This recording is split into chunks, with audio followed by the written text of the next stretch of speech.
Chapter 262. Wu Qi turned his head and gave the three ladies a look, then gave a deep look at Yu Ji, who acted as if nothing had happened. Hastily, he transformed into a stream of yellow mist and plunged into the ground. Lu Buwei had sent someone to assassinate Wu Qi, and he had made it very clear. No one could find fault with him. So, as the left Prime Minister of Great Yan Dynasty, Lu Buwei should not kill the ministers of Great Yan Dynasty? Furthermore, Wu Qi had killed his own granddaughter. So, how could that be considered? Yan Dan did not say a word. There was no such national law in Great Yan Dynasty that restricted the usage of assassins. No matter it was Jing Ku, Tian Guang, or even Qin Wuyang, they were all assassins. Unknowingly and imperceptibly, Great Yan Dynasty had developed a trend of raising assassins, a killing tool known as assassins. When there was a conflict between two clans, using assassins was the most direct way to resolve the conflict. While letting out a long and furious howl, Wu Qi slammed his head into Bai Qi from behind, who was fighting fiercely with Fan Yuqi. Dozens of human immortals of Jin Dan had self-detonated behind him, and the tremendous force of impact had made his speed incredibly fast. In just a blink of an eye, Wu Qi had crossed over 100 miles of distance, and was now less than 1,000 feet away from Bai Qi's back. Wu Qi cried out helplessly. He looked at the dozens of vague figures behind him, then flicked his left wrist and shot out several hundred golden beams shaped like dragon scales, transforming into a stream of light and thrusting straight into Bai Qi's back. Clang! Clang! Clang! Clang! Clang! Clang! Clang! Clang! Clang! Clang! Clang! Clang! Clang! Bai Qi flicked his wrist. Each piece of the golden dragon scales weighed tens of thousands of kilograms, and each piece was terrifyingly fast. After hundreds of collisions, Bai Qi could no longer hold his sword. A long rainbow flew out from his hand, and the sword was sent flying far away. Yu Yao had no other choice. The yellow light unleashed by the formation above her head instantly wrapped around her, transforming into tens of thousands of blades, spears, swords, halberds, and countless armors, blocking the attacks from Yu Tan and Yu Ji. Several loud explosions rang out, and Yu Yao was forced to retreat repeatedly. However, the two women did not show any mercy, and continued to launch attacks that were like a storm. Yu Yao was different from Yu Ji. She, who was better at scheming, did not have such a strong fleshly body. When she was hit by Wu Qi, who was like a small hill, she immediately coughed out a mouthful of blood, and more than half of her bones were broken. Along with the speed at which Wu Qi was flying, the shield struck out with a force of over 2 million kilograms, turning it into a frightening force and smashing right into Bai Qi. Bai Qi's breastplate was shattered, and a stream of blood burst out from his mouth. He was thrown several tens of miles away in a sorry state, and was finally embedded into the cliff of a lofty mountain. Wu Qi could not resist Yu Yao's attack at all. Like a yellow ball, he was knocked flying away by the flute. The tremendous impact made Wu Qi tremble from head to toe, and he nearly threw up a mouthful of blood. "Sister, Yingzheng is destined to die here today. Just let him go." Yu Tan chuckled, then swung the blade down viciously. The sword flew out of Bai Qi's hand. Even though he had gone through hundreds of battles, he was taken aback. "How dare you? How could this be?" he cried out. Yu Yao cursed angrily.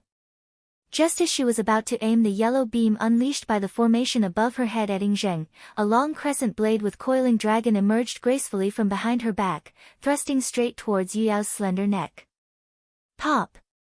Bai Qi's armor nearly shattered into pieces, while countless cracks appeared on his skin, and blood splashed and splashed in all directions. After being severely wounded by Wu Qi and Fan Yuqi, Bai Qi took a deep breath. Abruptly, the murderous aura emanating from countless soldiers on the battlefield transformed into a white tiger-shaped airwave and rushed into his mouth. The wounds on Bai Qi's skin healed quickly, while his broken bones and large wounds were restored to their original state. The murderous aura of Baiqi's white tiger soul-slaughtering technique could almost be compared with that of Xiangyu, but when it came to the strength and recovery of his fleshly body, it was far weaker than the body of immortal fiend which Xiangyu had inherited. On top of that, Fan Yuqi's brute force was terrifyingly strong, and the two tiger-headed crescent halberds were both weapons of magical treasure level. With that, he had severely wounded Baiqi with ease. Holding the two tiger-headed crescent halberds in his hands, Fan Yuqi's entire body was shrouded in a yellow glow, and his face was twisted as he fought fiercely with Baiqi. Although Baiqi's speed was at least 50% faster than Fan Yuqi's, his strength was much weaker than Fan Yuqi's. However, Baiqi's fleshly body was definitely not as strong as Fan Yuqi's. He had adopted guerrilla tactics, as he dared not to fight head-on with Fan Yuqi, who was as tough as an iron block. Yu Yao was taken aback, and she bellowed, "How dare you, demon girl!" Since it was a muddled matter, Yan Dan decided to just stand back and play dumb. Even Mod and Sun Kuang had nothing to say. After a brief moment of pondering, Yan Dan, Mod, Sun Kuang, and many other civil and military officials turned their eyes at the same time to look at Lu Buwei, who was standing silently behind Yan Dan like a ghost and was not even breathing. Lu Buwei, who had a stout and graceful appearance like an old man from a wealthy family, smiled faintly, raised his eyelids slightly, and said indifferently, "I did it. Do you have any objections?" Suddenly, Baiqi sensed a mass of sharp energy shooting at him from behind. What shocked him even more was that the sharp energy was shooting right at the internal and external channels through which his white tiger spirit slaughtering kill incantation extracted killing energy and transformed it into his own energy. If these vital acupuncture points were attacked, Baiqi's fighting strength would be greatly affected. Out of pure instinct, Baiqi casually swung his sword behind him. Baiqi, who was fighting Fan Yuqi, relied on his speed to circle around Fan Yuqi and hack at him. Fan Yuqi's armor was shattered, and hundreds of wounds opened up on his body. His entire body was covered in blood. However, as Fan Yuqi cultivated the earthly indestructible body, although his speed was slightly slower, his fleshly body defense was extremely strong. No matter how hard Baiqi hacked at him, he was only injured, but not killed. The injuries looked terrible, but in fact, they did not cause any fatal injuries to Fan Yuqi. Like a sharp blade, the fierce tiger tore through the wisps of pinkish and white mist in the air.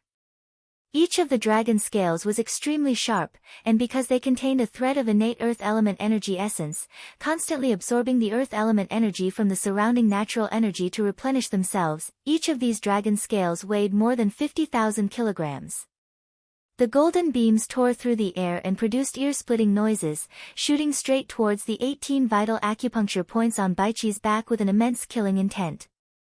Under the observation of Wu Qi's mystic eyes of universe, these 18 vital acupuncture points were the passageways from Baiqi's back, which were constantly absorbing the killing energies from the surrounding. Watching from afar, Yan Dan and all his ministers were startled by the sudden appearance of Wu Qi, especially when Wu Qi showed up in such a bizarre way. Like a cannonball, he shot towards Baiqi, while several dozens of human figures were chasing after him, hacking at him with swords. From time to time, a few human figures would self-detonate behind him. Furthermore, all those who self-detonated had the cultivation base of Jin Dan's human immortal realm. In the twinkling of an eye, the remaining dozens of men of sacrifice had once again self-detonated behind Wu Qi's back. Wu Qi, who had just knocked Baiqi flying away, let out a miserable howl as his body was once again thrown forward by the explosion, and the momentum was much stronger than before. While howling, his body was shrouded by the bright yellow light transformed from the earth element energy, shooting straight into the ecstasy formation and slamming right into Yu Yao's body. Caught off guard, Yu Yao was thrown up into the air and flew tens of miles away, swaying and wobbling. With the cultivation base of Jin Dan, how could he do such a thing? Cried Yan Dan in shock, who has such a deep grudge against Wu Qi. In Great Yan Dynasty, who has such a deep grudge against him? How could he be willing to use the men of sacrifice with the cultivation base of Jin Dan to assassinate Wu Qi, bastard? Yu Yao bellowed furiously.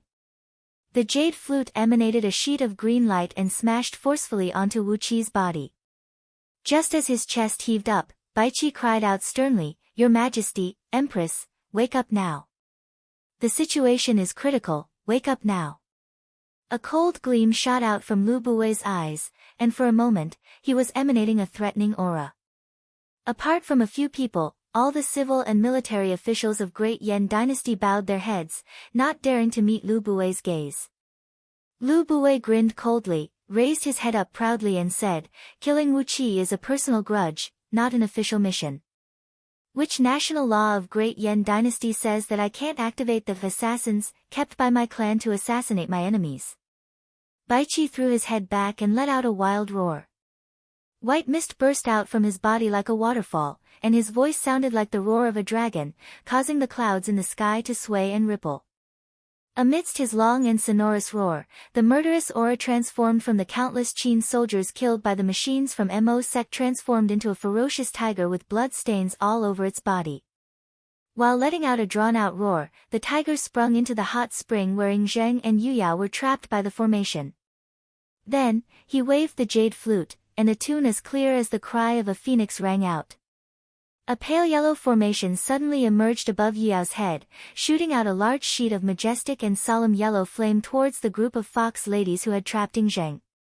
The many courtiers standing around Yan Dan exchanged glances, and none of them said a word. It was a fact that Wu Qi had offended many people. But, among these people he had offended, none of them would be so extravagant as to use the self-explosion of a Jin Dan human immortal to kill Wu Qi. Even Yu Yi, whose youngest son was killed by Wu Qi, would not send so many Jin Dan cultivators to assassinate Wu Qi by self-explosion. This time, Wu Qi did not flee. Instead, he hid under the ground, watching the fight between the three ladies from a distance. Originally, Baiqi should not be so useless. But, when he forcibly controlled the bone of dragoning last time, his cultivation base was severely damaged. Although he had used some spirit pills to heal and restore his cultivation base, it had only been a few months, and his current cultivation base was still far away from the peak stage nascent soul realm. His overall strength had been greatly weakened. On top of that, the Earth Element Dragon Scale Shield was an innate magical item, which contained a massive amount of power. As Baiqi had placed 70% of his attention on Fan Yuqi, he was caught off guard, and his sword was knocked away by Wu Qi. Yu Ji, who had changed into a bright red dress that was as red as fire, silently appeared beside Yu Yao like a ball of flame spirit. Two small fists pierced through the air with an ear-piercing sound as they smashed straight towards Yu Yao's ribs. At the same time, Wu Qi threw himself into Baiqi's arms, smashing his left wrist shield forcefully onto Baiqi's chest. The Earth Element Dragon Scale Shield was crafted using innate Earth Element Energy Essence, which weighed over 2 million kilograms. Although it was refined into a magical treasure by Wu Qi, to Wu Qi, it was as light as a feather, as if it weighed nothing. But to the others, it was as heavy as a huge mountain. Sitting in the chariot, Yu Yao's body trembled as if she had sensed something, and she abruptly rose to her feet. She glanced around in astonishment, then suddenly tightened her grip on the jade flute. A large sheet of bright light burst out from the feathers of the one phoenix, dispersing some of the enchanting pink scent in the surroundings. She calmed her mind and looked down, and she saw Ing Zheng being entangled by a group of beautiful girls. More or less, there were white fox tails poking out from the back of these girls, wrapping around Ing Zheng like a huge white cocoon. He was struck dumb for a moment, but Fan Yuqi did not. Seeing that Baiqi's body turned stiff and was caught unprepared by Wu Qi, Fan Yuqi gave a muffled snort. A stream of yellow mist towered a few miles high from the top of his head, producing a loud whistle that sounded like the whistle of a huge ship. Then, he thrust his halberd twice and viciously hit Baiqi's body. One of the halberd pierced through Baiqi's left rib, and the other smashed onto Baiqi's right shoulder, nearly shattering half of his body. Chapter 263. A long, shrill, and extremely anxious bugle call was heard coming from afar. Troops of Qin soldiers were seen treading on wing-shaped magical items, approaching at top speed from the place where the heaven and the earth met, like dark clouds that blotted the sky and blotted the earth. The man who led the Qin army was Ing Ziying. The 8 crocodiles hovering above his head let out deafening dragon roars, while the spears held in their hands sprinkled with specks of golden light. Wherever they went, they would wipe out all who stood in their way. No matter it was the elite soldiers of Great Yen or the mighty soldiers of Great Chu, as long as they were soldiers or captains who stood in Ing Ziying's way, they would have their throats pierced by his spear. Within 10 miles of where Ing Ziying went, not a single enemy was left alive. Countless spear beams pierced through the sky, and countless elite soldiers of Great Chu and Great Yen fell to the ground with blood spraying out from their mouths. None of them could withstand even one round of attack from Ing Ziying's spear. Looking at Ing Ziying, who was charging towards them with a towering murderous aura, Jing Ke pulled out a dagger and said coolly, "Let me kill this kid." Qin Wuyang licked his lips and said in a cold voice, "Don't fight with me this time." No matter what, Ing Ziying was once the king of Qin. It will be satisfying to kill him. Mod said coolly, "Chief generals, don't be impulsive. There is no need for you to strike yet." As Mod's voice rang out, a few lofty mountains 1,000 miles away suddenly began to tremble. All of a sudden, the mountains crumbled and crumbled, revealing a large hole underneath the ground. Right in front of the charging Qin army, a city made entirely of iron and steel was abruptly thrust high up into the sky by a several tens of feet thick crimson pillar of flame, hovering right before the formation of Qin army while emanating a frightening heat.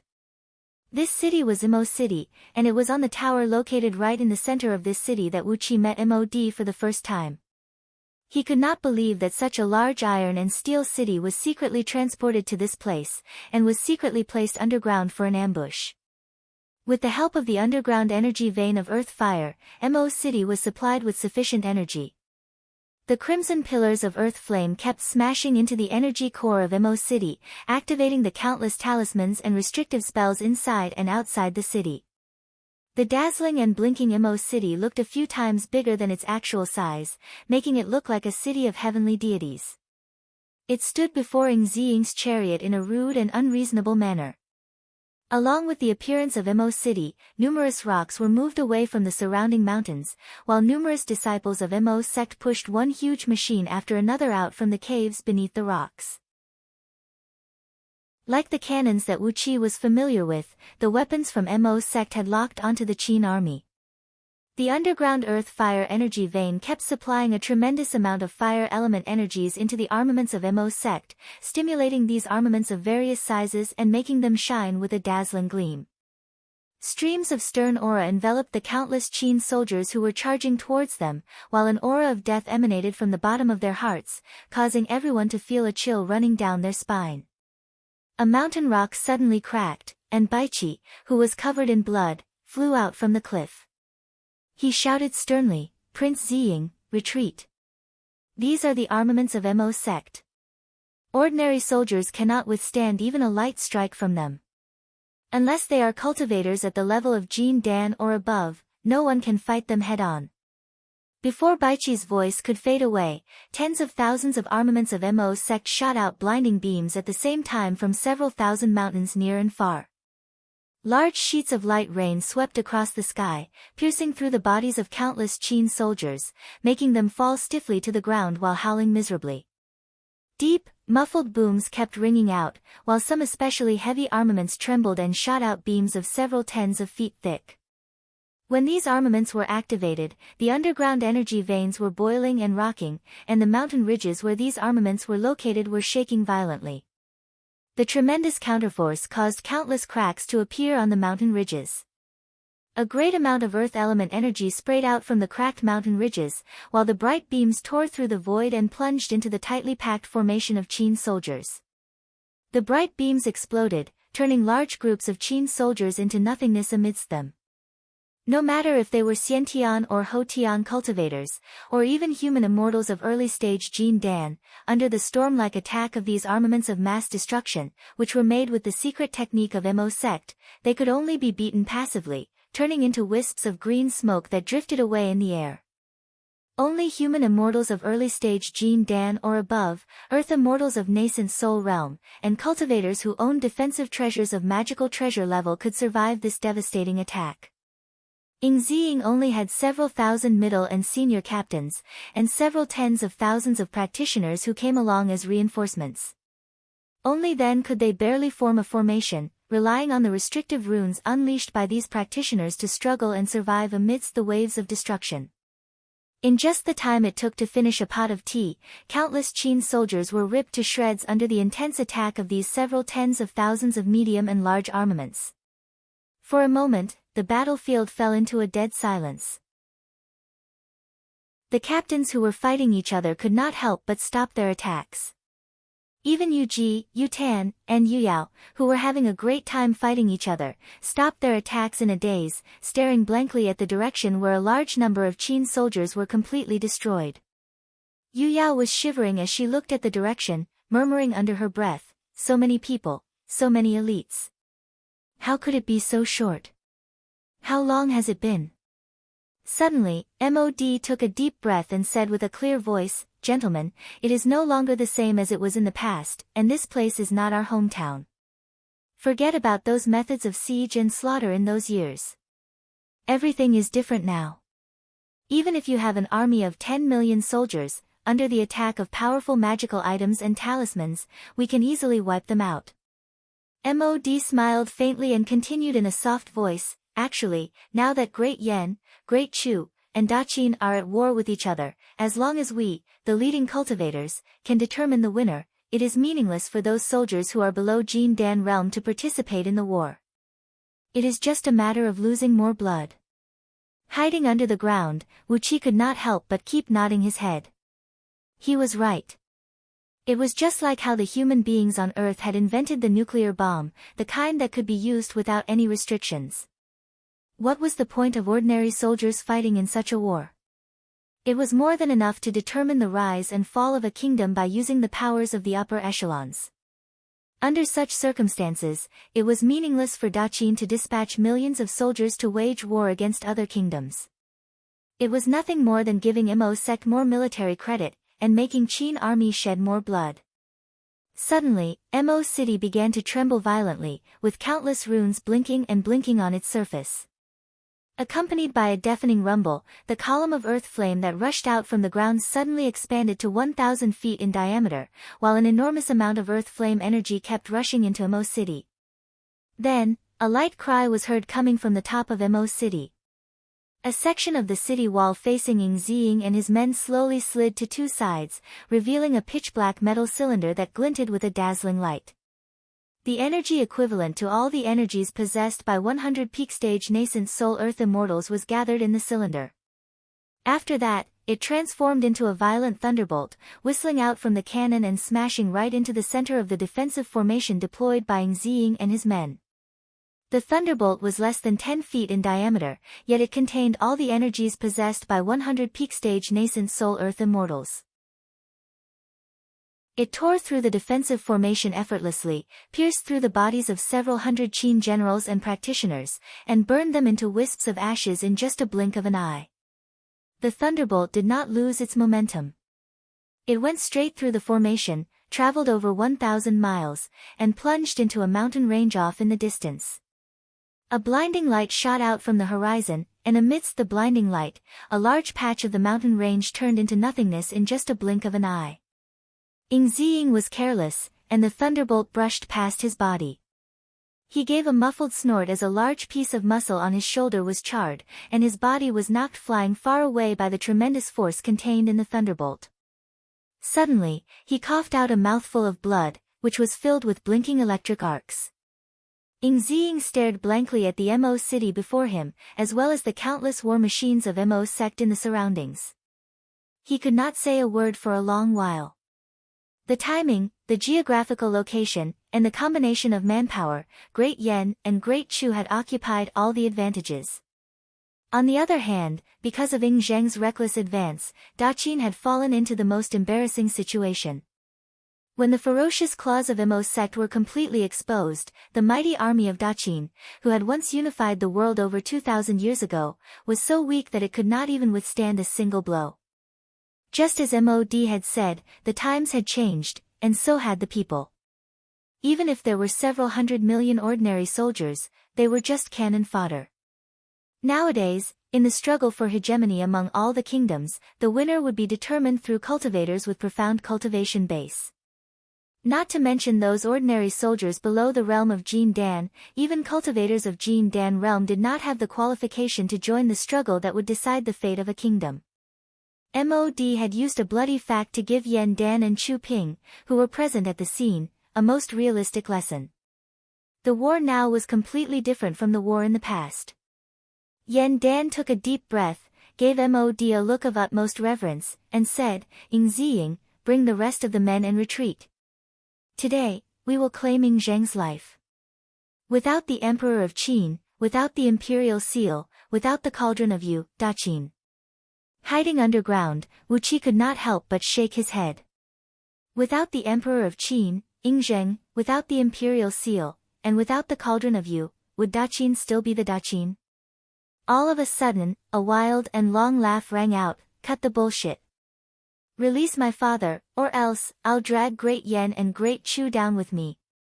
Obediently send my father and all the other generals and ministers out, or else, we'll all perish together."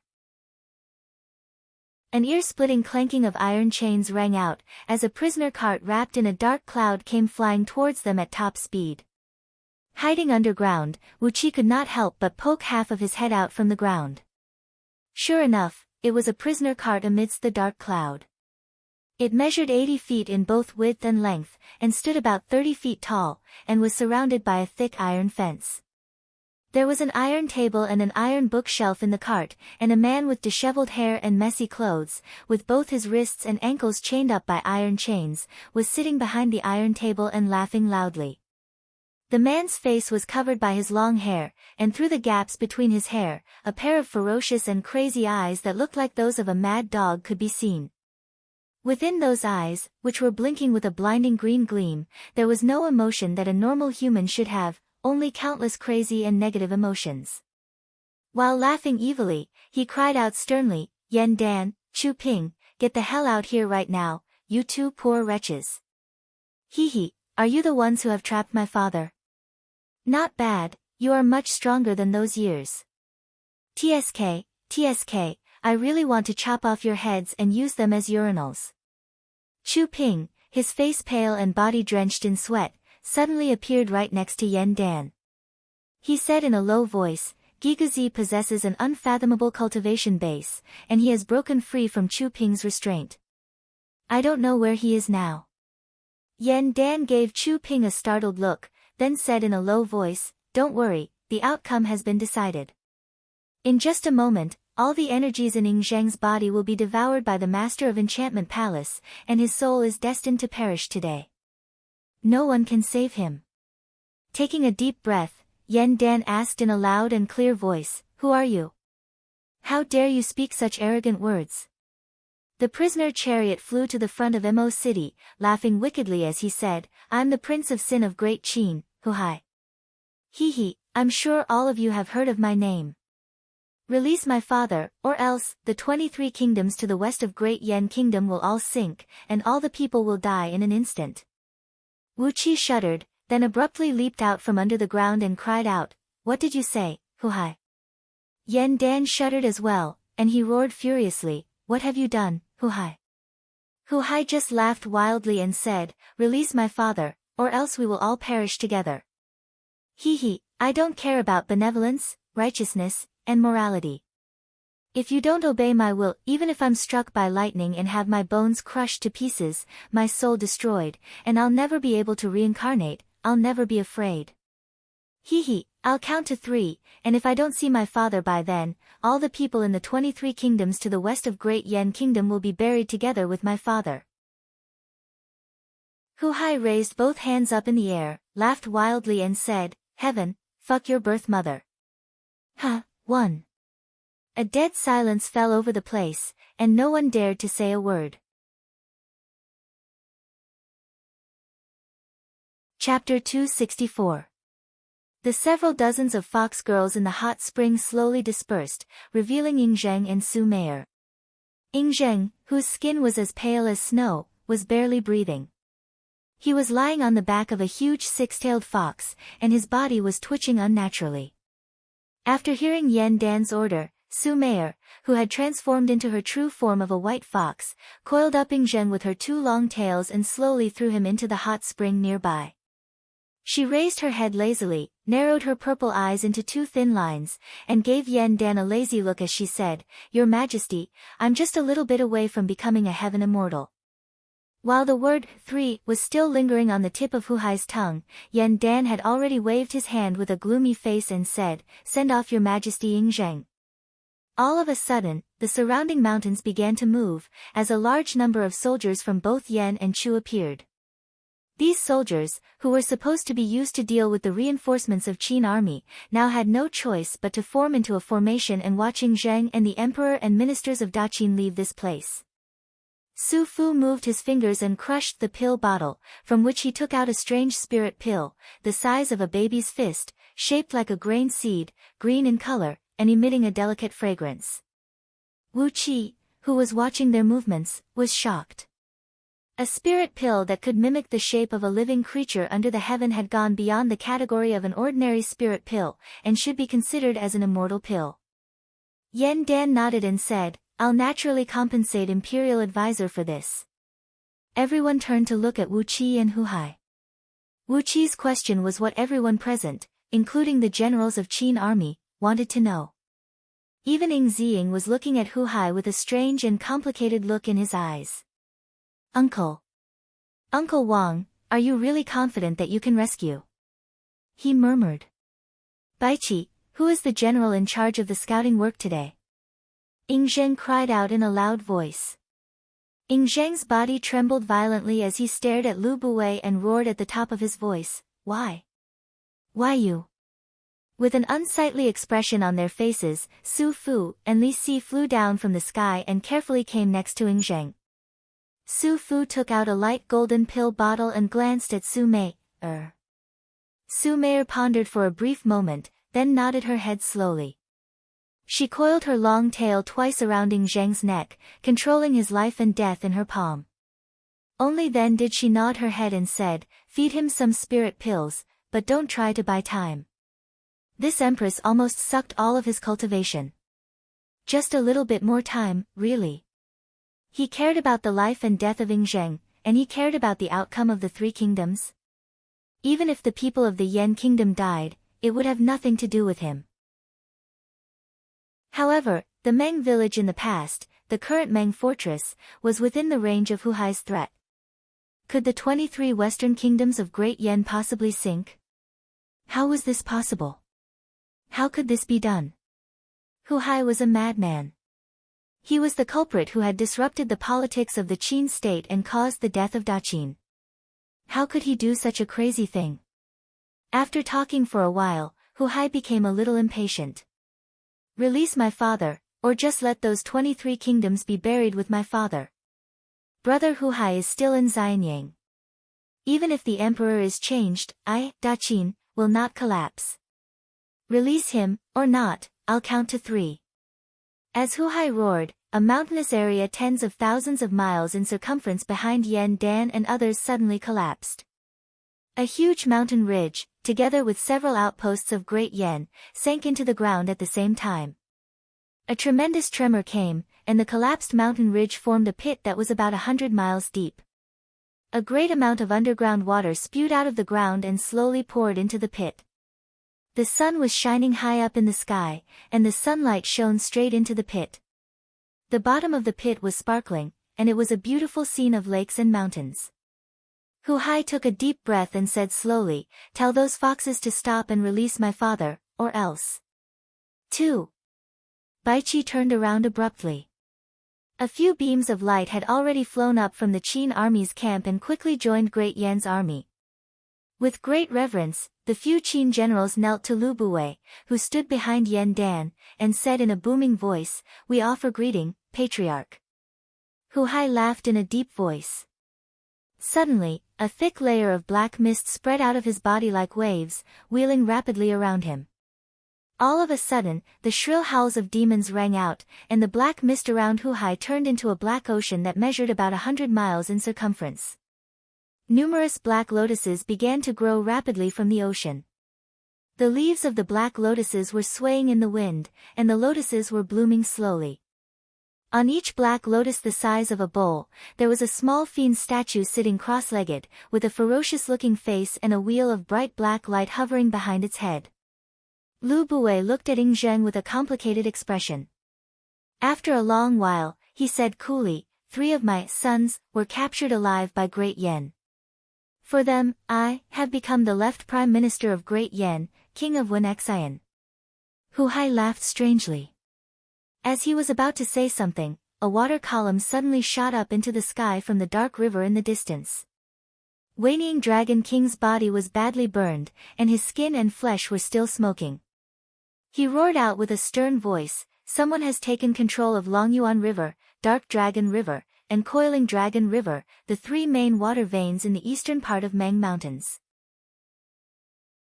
The Dragon Kings of Dark Dragon River and Coiled Dragon River have sent me a letter through the water channel, saying that the few cores of the earth veins in Great Yen's territory where their tributaries flow through are also under someone's control. The strange laughter rang out again, and Hu Hai said in a deep voice, I don't think I need to say more, do I? What I'm cultivating is the divine ability of Earth Fiend of Great Constellation and Great Constellation. I have the strength of millions of fiend gods and fiends in my body, and I can control all the earth veins and water veins. The underground earth veins of Great Yen are not guarded by any treasure, and I can easily control them. With the earth veins in my hands, isn't it a piece of cake to sink the land tens of millions of miles wide? Ing Zheng pondered for a while, then smiled and said, Chu Ping has used the art of ghost deity to prevent old Mr. Gigazi from foreseeing my dangerous situation. Someone among the generals of Daqin has been bribed. Otherwise, I would have sent out a great number of scouts before I came here, and they would have found some clues. Hu Hai gave Ing Zheng a look, who had half of his body soaked in the hot spring, and once again let out a disturbing laugh. Su Fu, Li Si, give my father a life-saving spirit pill first, he said in a deep voice. What did you advisors eat when you were growing up? How could you put my father in such a perilous situation? I really should have killed your entire clan. Especially the hundreds of millions of common people of the 23 dynasties. If they were killed because of his wrong decision, just the enormous karma alone, as well as the inner demons that Yen Dan had stirred up because of it, would make him doomed eternally, and it would not take long before he was completely devoured by the enormous karma. Yen Dan and Chu Ping's faces darkened. They wanted to ask the same question, but for the sake of the dignity of the emperor, how could they accept Hu Hai's threat? The fact that Wu Qi had jumped out and asked the question was exactly what they wanted. They did not say a word, but just fixed their eyes on Hu Hai in the distance.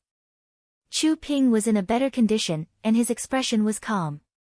But Yen Dan was so nervous that cold sweat kept breaking out from the nape of his neck, flowing down his back like a stream. Yen Dan's face turned pale in an instant, while all the military officers of Great Yen slowly retreated, breaking away from the contact with the Qin generals. Tian Guang, Fan Yuqi, Yu Yi, and the other generals exchanged glances with each other in panic. It seemed that this Hu Hai was not just trying to scare them, and he was not talking nonsense. Yes, replied Yen Dan in a low voice. Su Meier nodded. Suddenly, one of her long tails tightened and shrunk to the size of a child's arm. At the end of it was a sharp silver spear, which was pressed tightly against the vital spot between Ing Zheng's brows. She giggled and said, Hu Hai, if you can't tell me the cause and effect that will satisfy me, I'll just have to do this lightly, and Ing Zheng will become a dead man. Chu Ping's body trembled as well.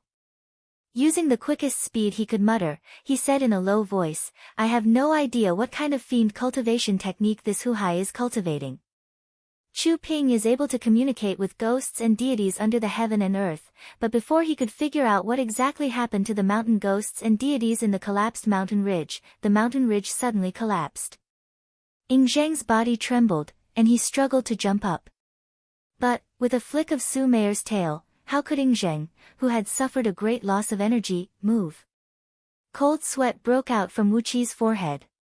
More and more cold sweat was breaking out from Yen Dan's body. He roared out hoarsely, Grand Imperial Advisor Su, please stop for the time being, let go of Ing Zheng. Carefully, Li Si pried open Ing Zheng's jaws, and Su Fu gently placed the pill into Ing Zheng's mouth. Then, he covered Ing Zheng's mouth with his hand, and a sizzling noise could be heard coming from Ing Zheng's mouth. The pill was vaporizing, quickly flowing through Ing Zheng's mouth and esophagus into his stomach, then circulating through his entire body.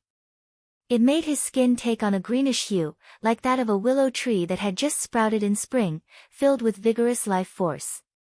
In just the time of a few breaths, Ing Zheng suddenly took a deep breath and slowly opened his eyes.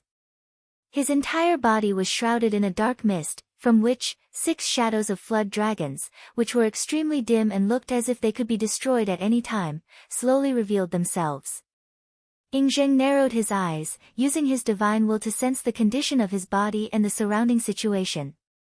Suddenly, he laughed aloud and said, "Yan Dan, Chu Ping, have you joined hands and schemed against me?"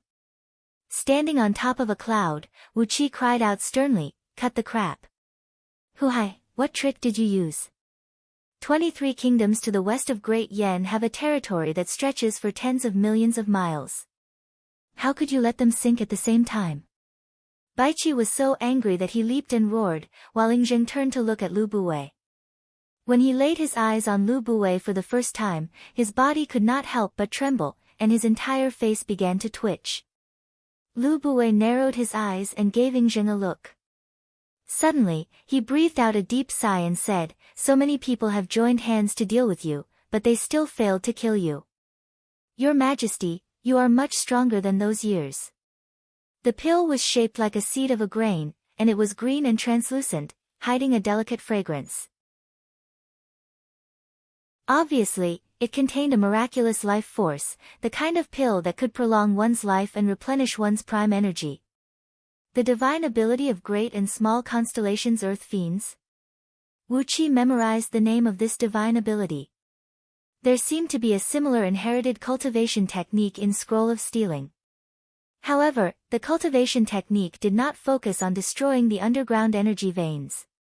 Instead, it focused more on controlling the underground energy veins, using the power of the underground energy veins to break all kinds of defensive formations, and tracking all kinds of natural treasures by following the underground energy veins.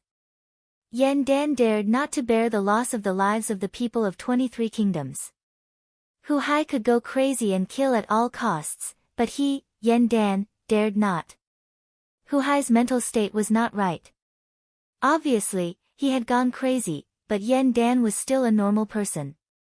These fiends had ferocious and frightening faces, and the aura emanating from them was evil and filthy. But, they were sitting cross-legged, their palms locked into lotus incantations and placed before their dantian, while slowly reciting scriptures that advised people to do good deeds. Tens of thousands of little fiends were reciting scriptures at the same time, advising people to be filial to their parents, to love their brothers, to respect their teachers, and to respect the heaven and earth. In Meng village, there were Wu Qi's saviors, his first group of friends and brothers in this world. He could not let them perish together with the 23 kingdoms that sank to the bottom of the continent. Stepping on a cloud, Wu Qi flew up into the sky and roared with all his might, "Hu Hai, tell me, what evil method did you use? How did you make the 23 kingdoms sink to the bottom of the continent?" As Ing Zheng's chariot flew away, Yan Dan and Chu Ping breathed out a long sigh together and said, "From now on, there will be too many troubles." Great Yen was the foundation he had built with his own hands. If the 23 western kingdoms really sank to the bottom of the continent in an instant, Yan Dan would never be able to forgive himself. Chapter 265. The defense of Meng Fortress was so tight that it even made the current Wu Qi feel troubled. Chu Ping stayed in Meng Fortress, personally modifying the defense and early warning system of Meng Fortress. One after another, countless wild mountain ghosts and deities stood side by side, back to back, from the sky all the way to the ground, forming a huge sphere that firmly sealed the entire Meng Fortress. In the face of such a shameless defense, Wu Qi could only sigh helplessly. With his current cultivation, no matter how miraculous his innate movement technique was, it was impossible for him to pass through the bodies of these mountain ghosts and deities without being noticed. In the later parts of Scroll of Stealing, there were even more magical escape arts that could achieve this, but it was not something that Wu Qi could perform with his current strength. The resentful Wu Qi hated the feeling of being trapped in a cage. He simply told Lu Qingfeng about it and moved to the mountain peak outside the city guarded by the heaven-splitting swordsmanship sect. At least, the restriction in the forest that the heaven-splitting swordsmanship sect was responsible for defending could not stop Wu Qi from coming in and out at will. Ever since he failed at the last step during the day and was forced to letting Zheng go. Thus, under the anxious presence of Yan Dan and Chu Ping, all the important ministers of Great Chu and Great Yan had gathered together, discussing how to deal with the problem of Daqin. The two countries were not afraid of Daqin's army and cultivators. However, Huhai's great and great constellation Earth demons were impossible to guard against. Once he succeeded, the lives within a radius of 10 million miles would be plunged into misery and suffering, and the people of both countries would suffer heavy casualties. They had to come up with a complete countermeasure. Therefore, Yan Dan and Chu Ping summoned all the ministers and began to come up with various countermeasures. The officials attending the secret conference were too high in rank. Wu Qi did not qualify to attend. He did not have the time to deliver the books he had taken from Zhang Yi. Nowadays, Wu Qi had become more and more careful. For the cultivation techniques of Great Qin's generals, unless he handed them over to Yan Dan himself, and let Yan Dan personally mark his contribution, he would rather keep them in his hands than hand them over to him through some unreliable people. Since Lu Buwei could plant his disciples among the generals of Qin army, what about Great Yan army? Wu Qi was not willing to take the risk. Standing on the peak of the mountain, Wu Qi was looking down at the countless wild ghosts and deities in the sky above Meng Fortress. He could not help but have his lips drawn together. Activating the mystic eyes of universe, he could see countless ghosts and deities densely covering the ground, forming a dense line of defense. These ghosts and deities wandered back and forth, their Yin deity's spiritual qi causing the moonlight in the sky to fluctuate violently. The moonlight was hazy and constantly created thousands of ripples. It illuminated the surrounding forest and made it seem like a dream or an illusion. The disciples of Heaven-Breaking Sword sect who were on night duty were talking and laughing in low voices. During the last few days of war, Heaven-Breaking Sword sect was not sent to the front line. Now that Ing Zheng was severely wounded, and Qin army would not launch an attack for a long time, the situation of the war had suddenly become relaxed. Therefore, the disciples of Heaven-Breaking Sword sect were in the mood to talk and laugh. While Wu Qi was looking around, he suddenly saw the city gate of Meng Fortress open tens of miles away. Yu Ji, clad in a red robe and looking like a ball of raging flame, was seen drifting out of the fortress, escorted by a troop of armored soldiers. After that, she summoned a cloud and flew towards the southern forest. Wu Qi pondered for a brief moment, then abruptly transformed into a clump of green mist and blended into the surrounding forest, chasing after her at lightning speed. She was his first woman. Wu Qi could not accept the way she treated him. Since the war had stopped, and he had some free time, Wu Qi decided to have a good talk with her, and find out the reason why she did that. The cultivation technique she was cultivating, the innate energy essence she had condensed in her body, was she going to give it up just like that? Xiang Yu was her lover, and she did not want to leave this innate energy essence to him. What was the reason behind this?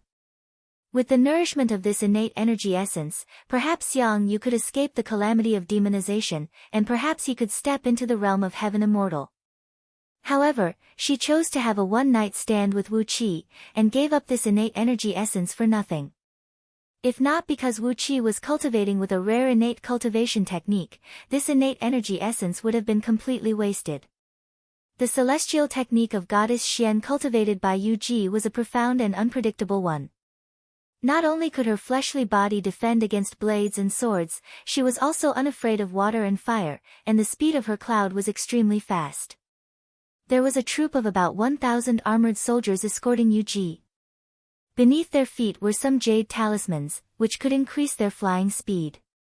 However, even with the help of the talismans, and their cultivation base was not low, they were still left far behind by Yu after flying for tens of miles. In just a blink of an eye, they could no longer catch up with her. No matter how impatient these armored soldiers were and how they burned their blood essence to keep flying, Yuji's flying speed was simply too fast. How could they possibly catch up with her? Yuji's speed was frighteningly fast. Even with Wu Qi's current innate would escape art, he was still far from being able to catch up with her. The celestial technique of goddess Xian was an extremely profound ancient divine ability. Her cultivation base was also much higher than Wu Qi's, as she was an expert who had stepped into the realm of nascent divinity. Therefore, after flying for tens of miles, she had also left Wu Qi far behind. Fortunately, there were all kinds of mystic techniques in Scroll of Stealing. Wu Qi clenched his teeth and made up his mind.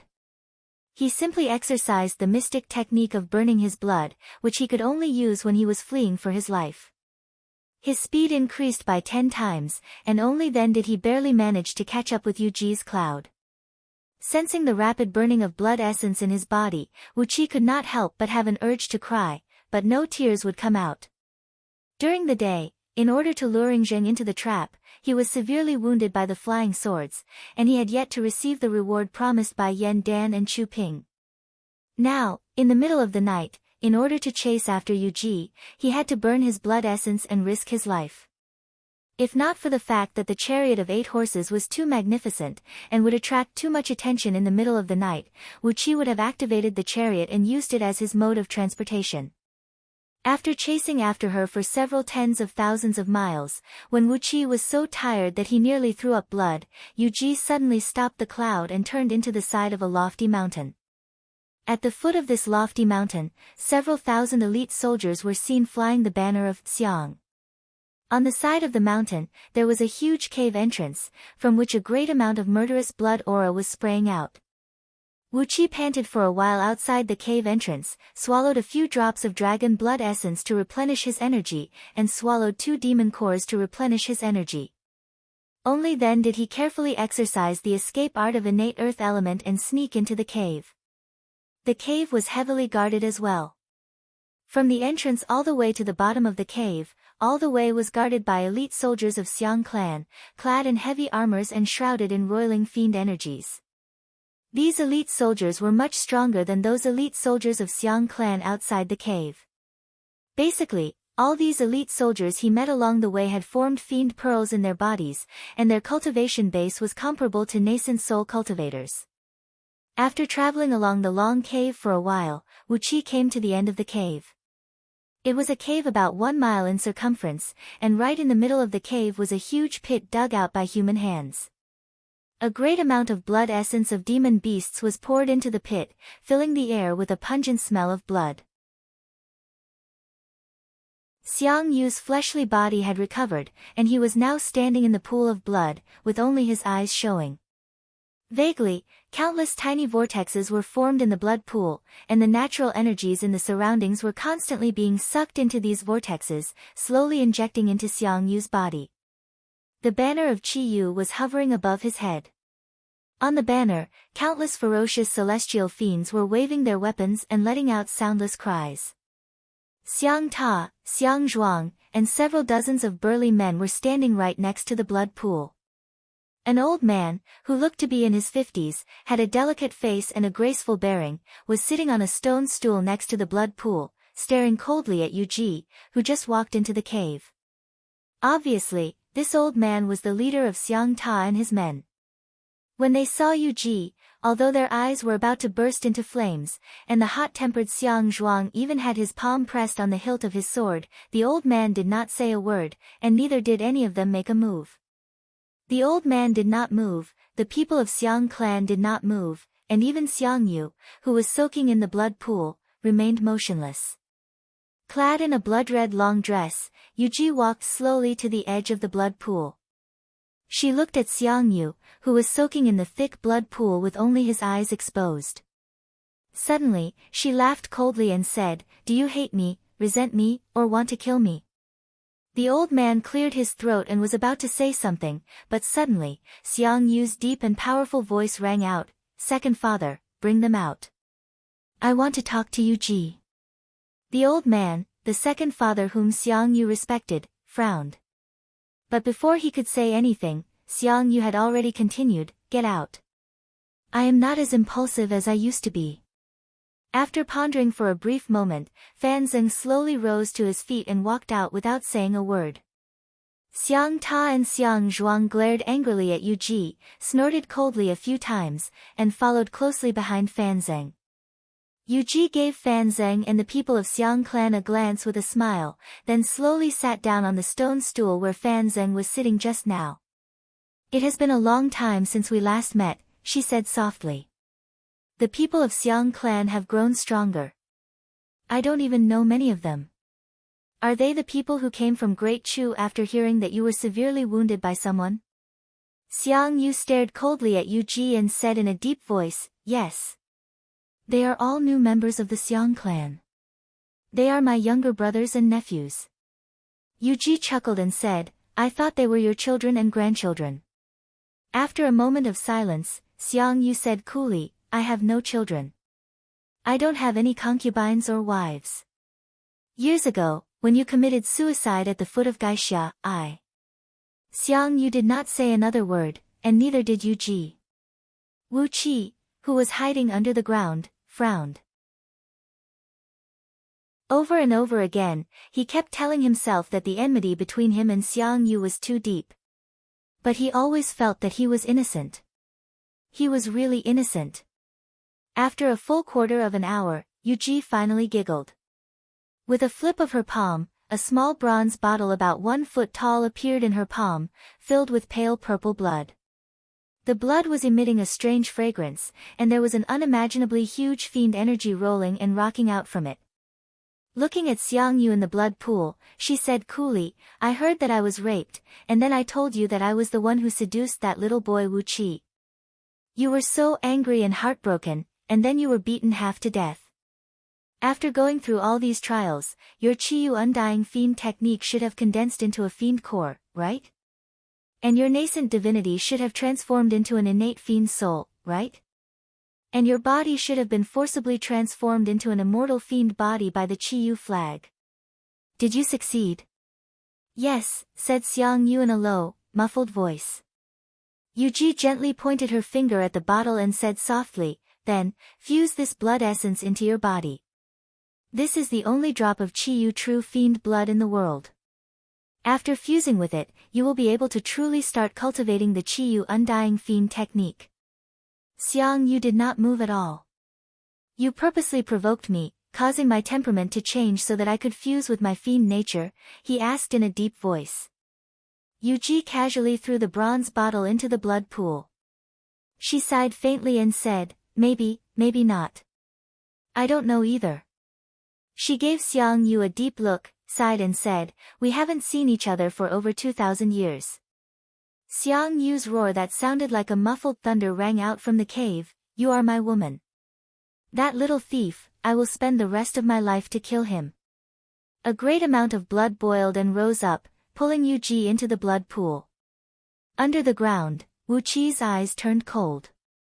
Soundlessly, he took out the innate gold and silver lotus. Chapter 266. In the blood pool, Yu Ji and Xiang Yu were floating face to face in the sticky blood. Half of their bodies were above the surface of the pool, and the sticky blood kept slipping down their skin. Xiang Yu's deep eyes were fixed on Yu Ji. His eyes were filled with passion and madness. It was a kind of madness that would destroy himself and all other living beings. It was a kind of paranoid madness. In comparison, Yu Ji's gaze was as cold as water, empty and without the slightest hint of emotion, as if she was a hollow puppet. Facing Xiang Yu's aggressive and fanatical gaze, Yu Ji suddenly giggled. With a gentle crooking of her finger, she pulled the small bronze bottle out from the blood pool, then slowly poured Chio's blood essence, which was emitting a strange fragrance, onto Xiang Yu's head. It was exactly a drop of blood essence, the size of an ordinary human head. It was crystal clear, and its surface was glowing with the unique luster of a gemstone. Vaguely, there were millions of illusions of celestial fiends inside it. These celestial fiends had beast heads and human bodies, their faces ferocious and ferocious. Clad in heavy armors and holding sharp weapons, they were fighting and killing each other amidst the misty clouds. Xiang Yu's body was like a dry desert, quickly absorbing the drop of Chiyo's blood essence into his body. Faint sounds of muscles tearing and bones breaking could be heard coming from his body, while a faint layer of red glow covered the surface of his skin. The banner of Chiyu fluttered faintly, resonating with the red glow on Xiang Yu's body. Suddenly, the muffled sound of Xiang Yu's heartbeat rang out in the cave, causing the entire mountain to shake. Wisps of blood-red flame burst out from every pore on Xiang Yu's body, and his long hair turned blood-red as well, swaying behind his head like a ball of raging fire. Gradually, Xiang Yu's body turned translucent, and a large amount of dark smoke rose from it. At the same time, a huge amount of natural energy rushed into his body. Under the control of some strange force, the purest part of the natural energy gradually formed his new body, while the rest of the impure parts were burned into black smoke by the blood-red flame and quickly dissipated into the air. With a threatening flame bursting from his eyes, Xiang Yu stared at Yu Ji and cried out, "Tell me. Why did you do such a thing? Don't shirk the responsibility with words, I want to hear your real reason.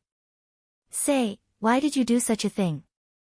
Even if you want to do it, you can look for Ying Zheng, Yan Dan, or Chu Ping. Why do you want to look for a kid who hasn't even grown his hair yet?" Yu Ji slowly raised her hands and slowly untied the high bun on her head. Her long dress was swayed by her hands, and the bodice was tightly wrapped around her chest, drawing out a breathtakingly steep arc. Xiang Yu stared at her chest and suddenly began to pant heavily. His body trembled, and his joints made a series of crackling sounds, like beans being fried. She slowly untied her hair bun and let her long hair flow behind her back. Then, she said in a soft voice, "There's no reason for that. I just want to find someone that my Majesty can crush to death with just one finger. If His Majesty is not willing to spare Yu Ji, then I will announce to the world that Yu Ji will be banished. Yu Ji is just a pitiful little girl, while His Majesty is an overlord who has the whole world in his heart. His Majesty should not take a mere girl to heart." With a charming smile, Yu Ji reached out both hands and gently stroked Xiang Yu's cheek. "Before I banish her, there's one more thing I want to tell my Majesty. Li Yuan is cultivating the heaven-breeding script of Goddess Su, while Yu Yao is cultivating the mystic technique of Jade Girls, which is inherited from the Yellow Emperor Xianyuan. Both of them have a thread of innate energy in their bodies, which can help my Majesty break through the barrier between human and immortal. My Majesty, you need to act quickly and seize their bodies." Yu Ji pursed her red lips, narrowed her eyes, and smiled in an extremely charming manner. Her smile was extremely evil, like a black poppy growing in the dark night, filled with a deadly charm. Xiang Yu stared blankly at Yu Ji. Suddenly, his body trembled and said, "Yu Ji, why have you become like this? You." Vaguely, there was a dark jade gleam shooting out from Yu Ji's eyes, and hidden within it was a faint purple-red evil gleam. Xiang Yu stared into Yu Ji's eyes, and for a moment, he could not control his body. He roared out in a low voice, grabbed Yu Ji's slender and beautiful neck, and tore off all her clothes. Roaring furiously, he leaped forward, courageously plunging into Yu Ji's body amidst the pool of blood. "After so many years, the first thing you do after coming back is to purposely make me sad?" Xiang Yu was like a wild beast that had gone berserk, lunging and fighting on Yu Ji's body in a nearly hysterical manner. The banner of Chiyu was dancing happily, unleashing a great amount of blood-red mist that kept fusing into Xiang Yu's body. Xiang Yu's body became stronger and stronger as he kept slamming and slamming, and the wild and ancient aura emanating from him was getting stronger and stronger. Xiang Yu's chiseled face gradually turned cold, and the last trace of human emotion disappeared from his face.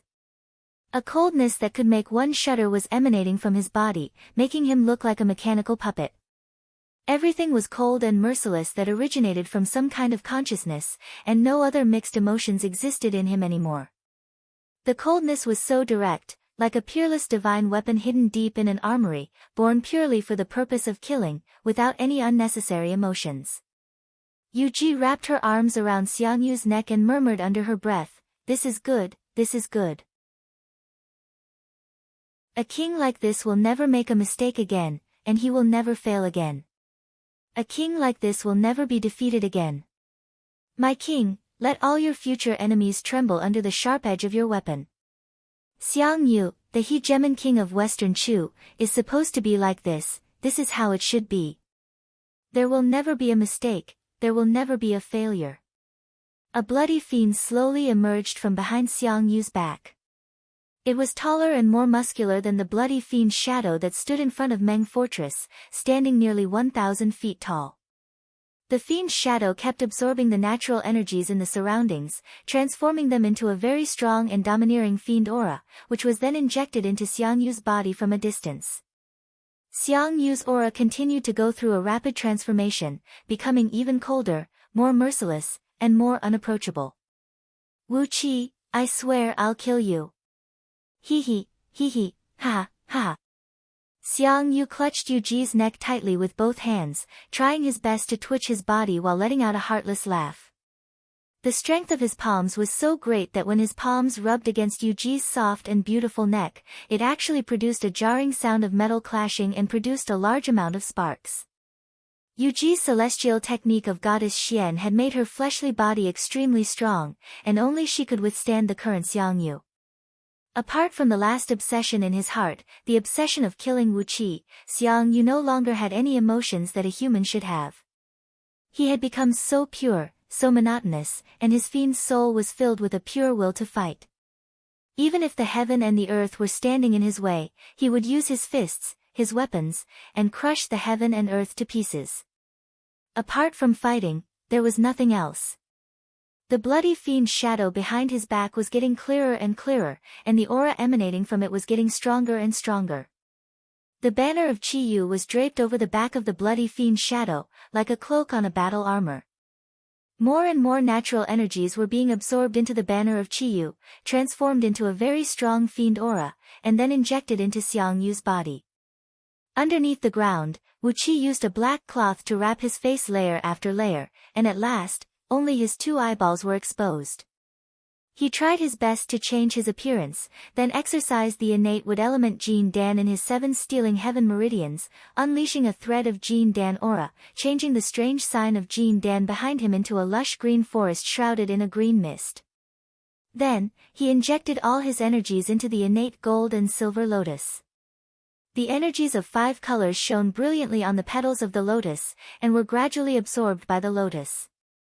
A wisp of purple-green divine flame of order danced and danced on the lotus throne in the middle of the lotus, giving it a very strange look. From the black dragon spirit ring, Wu Qi found a demon core with a unique smell, carefully extracted a tiny bit of innate core liquid from it, and carefully dripped it onto the front of his shirt. Using the aura of the demon core, Wu Qi covered up the body odor that might have been left on his body. After he was done, he just needed to tear off the front of his shirt and throw it away, and no one would be able to trace him with the smell of the innate core liquid. After doing all this, Wu Qi slowly floated up from the ground. Just when Xiangyu was sprinting and lashing Yuji with all his might, Wu Qi raised his hand, and the silver lotus spun and shot out at an incredible speed, enveloping both Xiangyu and Yuji within it. Layers upon layers of lotus petals shot out like millions upon millions of blades, thrusting towards both of them at an incredible speed. The blades spun and shone blindingly, as 360 grand white spatial breaching pearls of innate energy soundlessly pierced through the void, vibrating at a very high frequency as they shot towards all the vital parts of Xiangyu's body. Right at this critical moment, Xiangyu suddenly stopped all his movements. After that, his body tensed up as he wrapped his arms around Yuji's body, shielding her behind his back. Countless lotus petals spun and cut his body at an incredible speed, causing a large amount of blood to splash out. In just a blink of an eye, Xiangyu's body was riddled with countless wounds. The incredibly sharp silver lotus was not something that his current undying fiend body could withstand. Meanwhile, the 360 grand white spatial breaching pearls of innate energies pierced into his body, bringing up a large amount of blood and opening up countless holes of different sizes on his skin. Xiang Yu roared furiously with extreme pain. Suddenly, he cried out with a stern voice, "Who are you, scoundrel? How dare you sneak attack me? Kill!" Then, he let out a furious roar, followed by a strong killing intent that seemed to have taken a corporeal form. The thread of nascent divinity formed by Wu Qi with the help of the heavenly thunder trembled, and was nearly shattered into pieces by Xiang Yu's loud roar. His 3 spiritual and 7 physical souls were like little saplings in a hurricane, swaying left and right, and nearly ripped to shreds by the roar. Facing this pure killing intent, the 7 holy deities and demons formed by Wu Qi were like a flock of frightened lambs facing a pack of wolves. None of them dared to step forward to resist, and instead, they all retreated to the deepest part of Wu Qi's spiritual ocean. Greatly shocked, Wu Qi casually pulled out 3 magical crossbows made by Qin army, pointed them at Xiang Yu and Yu Ji, and pulled the trigger. But, with a blink of an eye, Yu Ji stood in front of Xiang Yu and shielded him. All the arrows landed on Yu Ji's fair and tender body, creating countless sparks, but not even a single mark was left on her body. Yu Ji waved her hands lightly, and the grand white spatial breaching pearls of innate energy hit her arms. Sparks flew everywhere, but none of them could penetrate her body. With the celestial technique of goddess Xian, unless there was an innate spiritual treasure or a weapon that did not belong to the metal element, it was impossible to damage Yu Ji's body. Although the grand white spatial breaching pearls of innate energy were the embryonic form of an innate spiritual treasure, they were taken out by Wu Qi before they could fully mature. Although they could severely injure Xiang Yu, they could not do anything to Yu Ji now. While Wu Qi was hesitating about what method he should use to give Xiang Yu another fierce blow, a wave of fiend aura came crashing down from above, blotting the sky and blotting the earth. The banner of Qi Yu was waved by the blood-red fiend, smashing down like a huge iron plate. Without hesitation, Wu Qi unleashed the chariot of 8 horses. It transformed into a dazzling 5-colored ray, wrapped around Wu Qi, and dashed out of the cave abode, covering a distance of several tens of thousands of miles in just a blink of an eye. The speed of the chariot of 8 horses was frighteningly fast. Before Yu Ji and Xiang Yu could see what the 5-colored ray looked like, Wu Qi had already disappeared without a trace. On a lone peak several tens of thousands of miles away, Wu Qi suddenly stopped the chariot of 8 horses and revealed himself. With Yu Ji's help, Xiang Yu is no different from a tiger with a pair of wings. Frowning, Wu Qi sighed and said, "His woman tried to seduce me, but he swore to kill me. Now, both of them are working together. Who did I offend?"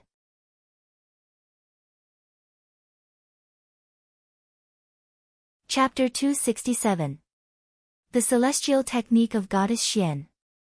While muttering the name of this divine ability, Wu Qi rode on a cloud and returned to Meng Fortress in a leisurely manner. When he arrived at Meng Fortress, the sky was already bright, and the sun was shining brightly on the ground. All the mountain ghosts and Yin deities controlled by Chu Ping had hidden themselves deep underground, and finally, the sky above Meng Fortress was covered with a blue sky and white clouds. When Wu Qi walked through the city gate of Meng Fortress, he noticed a few capable captains, who he had never seen before. Their hands were placed on the hilt of their swords, and they were sizing him up from afar. The facial features of these captains were very different from the people of Great Yan Dynasty. Their brows and nose bridge were much taller, and their bodies were taller and taller, but they looked rather skinny, which was similar to Baiqi, Wang Jian, and a few others. Wu Qi recalled that these few captains were the spies planted by Lu Buwei in Qin army, and they were the ones who reported back that everything was normal, leading Yingzheng into the deadly ambush. These captains all had the cultivation base of nascent soul realm, and because of Lu Buwei, it was obvious that they could not be friends with him. Wu Qi smiled sheepishly, cupped his fist and bowed to them from afar. The few captains grinned coldly, gave Wu Qi a deep look, then spun and spoke to a few old men who stood next to them, each clad in a long robe and a tall crown. Wu Qi's pupils constricted to the size of a needle tip. He could clearly recognize these few old men. The one leading them was the ancestral master of Heavenly Spirit sect, Lord Heavenly Spirit, an earth immortal of peak stage nascent soul realm who had the most profound cultivation base in the Tao of Talisman in Great Yen Dynasty. Wu Qi was truly impressed by Lu Buwei's capability in certain aspects. It seemed that he had just arrived at Meng Fortress for a few days, yet he had already formed a relationship with Lord Heavenly Spirit. Now that two of Wu Qi's most direct and deadly enemies had colluded with each other, Wu Qi would definitely not have an easy time in the future. Compared to Lu Buwei's influence and Lord Heavenly Spirit's strength, Wu Qi was still too weak in all aspects. Frowning, Wu Qi shook his head and headed straight for the mayor's mansion. All of a sudden, a few tall and burly generals suddenly rushed over from an alleyway diagonally. Intentionally or unintentionally, one of them raised his elbow horizontally, thrusting it forcefully towards Wu Qi's right ribs. The general's elbow slashed through the air, creating loud popping noises. Wu Qi's heart skipped a beat. His feet slipped, and he suddenly flew several hundred feet forward. That elbow almost brushed past his ribs. With a muffled sound, the wind from the elbow pierced through the air and smashed the wall to the left of Wu Qi's body into pieces. Smoke and dust filled the air, while the few burly generals laughed and laughed as if nothing had happened. They gave Wu Qi a glance, did not say a word, and simply spun and left along the main street. Wu Qi was taken aback. Suddenly, he recalled the threat Yue gave him during the palace banquet in the Grand Hall that day. As a soldier, he did not care about right or wrong, but only cared about life and death. He could not help but wail in his mind, "Old man Yue, even if you want to cooperate with Yen Dan and put on a show, can you please not make it so real?" Sending a great Yen general to kill someone in the middle of the street, if he did something like this too many times, it would leave a shadow in Wu Qi's heart. As the general was cultivating with the earthly indestructible body from indestructible sect, he had at least the cultivation base of peak stage Jin Dan realm. His skin and muscles were extremely tough. Even if it was an ordinary nascent soul cultivator, his body would suffer some damage when he smashed it with such a powerful blow, let alone Wu Qi, who was merely at the early stage of Jin Dan realm. If an ordinary human immortal at the early stage of Jin Dan realm was hit by such an elbow strike, he would definitely end up with a severe injury that would never be able to stand up again. In a distance, the few Qin generals who had defected to Wu Qi, together with Lord Heavenly Spirit and a few other cultivators, watched the scene of Wu Qi being attacked and killed in the middle of the street with great surprise. They exchanged a glance with each other in surprise. Wu Qi gave them an indignant look, spun and walked out of Meng Fortress. He could no longer stay in Meng Fortress. Instead, it was safer to stay in those mountains guarded by heaven-breaking sword sect. Not long after he turned around and took a few steps, a group of imperial eunuchs rushed out from the main entrance of City Lord Mansion. The leader of the group was none other than Yen Dan's trusted aide, the Prime Minister, the chief commander of Great Yen Dynasty's imperial army, Ma Yi. Upon seeing Wu Qi, Ma Yi cried out hastily, "Duke of Tianyun, where have you been? Quick, quick, His Majesty is looking for you. Somebody, bring Duke of Tianyun in and see His Majesty. I still have to go somewhere else to deliver the imperial decree. You bunch of rascals, why don't you hurry up?" A few imperial eunuchs clad in red clothes rushed over and surrounded Wu Qi, bowing and nodding as they asked him to hurry into the City Lord Mansion and see Yen Dan. Wu Qi was taken aback. He gave Ma Yi a look and made sure that it was impossible for Ma Yi to be involved in the scheme against him. Only then did he feel reassured and followed the few imperial eunuchs into the City Lord Mansion. After passing through a few winding corridors, they finally came to the Great Hall in the backyard, which was used to discuss official business. Wu Qi saw Yen Dan and Chu Ping sitting high up in the middle of the Great Hall, while many civil and military officials from Great Yen and Great Chu were standing on their left and right sides, according to their positions. As the chief supervisor of Westfield headquarters of Great Yen, Lu Qingfeng was also standing among the civil officials, tilting his head up and looking at the entrance. After nodding his head slightly at Lu Qingfeng, indicating that he did not make any mistake, Wu Qi strode into the Great Hall, bowing to Yen Dan and Chu Ping respectively. Chu Ping nodded his head indifferently. A duke of Great Yan dynasty, a man who was like a fish bait, was not worth the attention of the emperor of Great Chu. Casually, he pulled out a black puppet from under his sleeve, smiled and handed it over to an imperial eunuch standing next to him. "Oh, this is Duke of Tianyun, Wu Qi. Although we failed to kill Yingzheng this time, but Duke of Tianyun has taken the risk of going deep into the enemy's territory to lure the enemy. According to our previous agreement, this ancient celestial fiend statue belongs to Duke of Tianyun." Clad in a green robe, the imperial eunuch carefully held up the puppet and handed it over to Wu Qi. Carefully, Wu Qi took over the puppet. This was the precious treasure that Chu Ping promised to give to Wu Qi. The puppet was extremely heavy, weighing at least 500 kilograms. If not for Wu Qi's solid foundation, and the fact that he had cultivated the dragon transformation script, which gave him a good tempering of his fleshly body, it would be a little strenuous for him to hold this puppet in his hand. The puppet had a very strange shape, a celestial fiend with the head of an ox and the body of a human.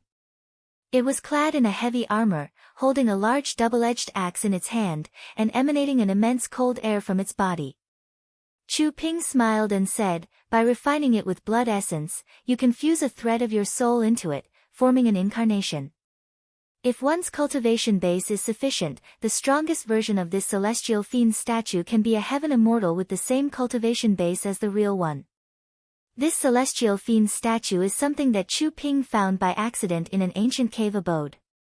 "It is just a small toy, so I'll give it to Duke of Tianyun to protect himself." Apparently, not only Chu Ping, even the other ministers and generals of Great Chu did not take this celestial fiend statue seriously. Firstly, it was possible that Great Chu had quite a number of celestial fiend statues like this. Secondly, Great Chu had countless powerful ghosts and deities, and a mere celestial fiend statue that looked like a clone was not worth their attention at all.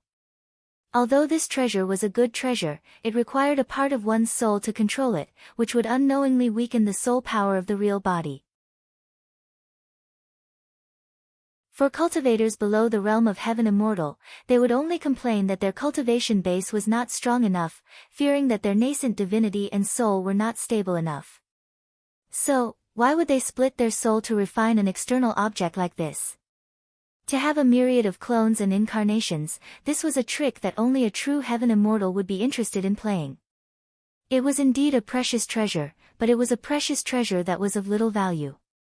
If Wu Qi possessed the cultivation base of nascent divinity realm, this celestial fiend statue could immediately transform into a nascent divinity clone, which would increase his overall strength by more than one-fold. However, if an early-stage Jin Dan cultivator was asked to refine this celestial fiend statue, even if he had several dozens of celestial fiend statues, or several dozens of Jin Dan cultivators, what would be the use? An earth immortal of nascent soul realm could still kill him with just one palm strike. Furthermore, in order to refine this celestial fiend statue, the blood essence and soul consumed would be more than enough to delay the progress of a Jin Dan cultivator's cultivation base by a few times. However, Wu Qi did not see it the same way. It was easy for him to obtain blood essence and soul, so he did not take them seriously. The celestial fiend statue looked ancient and heavy, and it contained a strange gleam. It should be a pretty good treasure. Furthermore, a treasure that could allow one's soul to transform into a clone was of great value to Wu Qi. In the future, he would no longer need to worry about being unable to split himself into two. Together with the various strange mystic techniques he learned from Scroll of Stealing, it would be much easier for him to move around. Holding the celestial fiend statue tightly with both hands, Wu Qi thanked Chu Ping without hesitation. This treasure did suit his taste. As the celestial fiend statue did suit Wu Qi's taste, when Wu Qi thanked Chu Ping, his expression was very sincere. On the contrary, Chu Ping felt a little embarrassed because of Wu Qi. He gave Wu Qi a look, then turned to look at Yan Dan.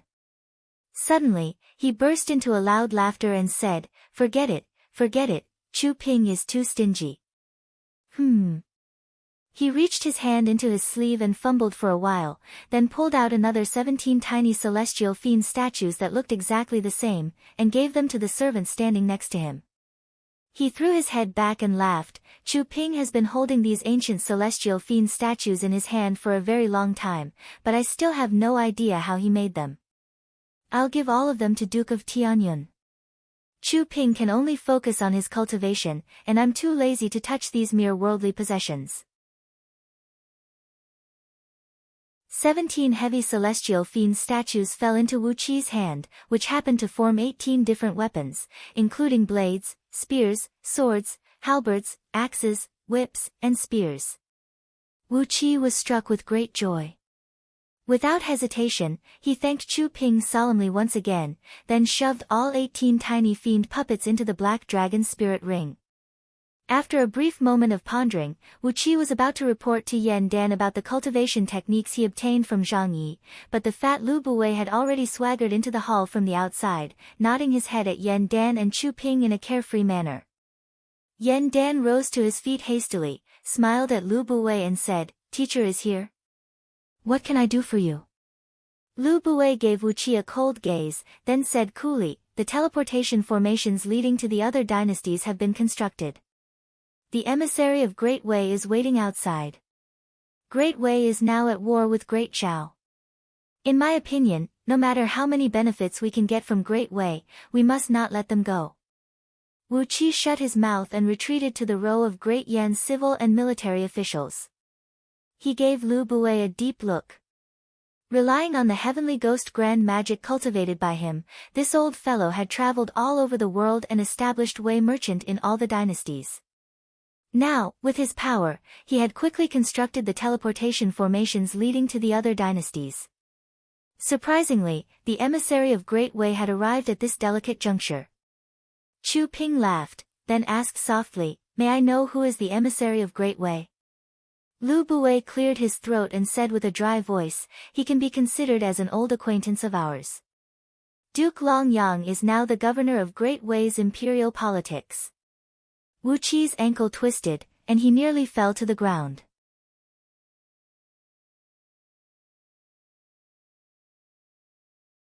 Chapter 268. A series of light footsteps rang out, as Wu Qi blended into the crowd and peered curiously at the door. A faintly discernible aroma wafted into the room, as a clump of clouds suddenly emerged in front of the door. A young man, standing about 7 feet tall, clad in a set of lotus-white robe that looked like a long robe or a palace skirt, and draped over his shoulders with a large coat woven from long green feathers, walked slowly into the room. Wu Qi could not find any words to describe his appearance. He was a young man who stood about 7 feet tall, clad in a set of lotus-white robe that looked like a palace skirt or a long robe. Wu Qi could not tell if it was a long robe or a palace skirt. The man was like a gentle jade sculpture.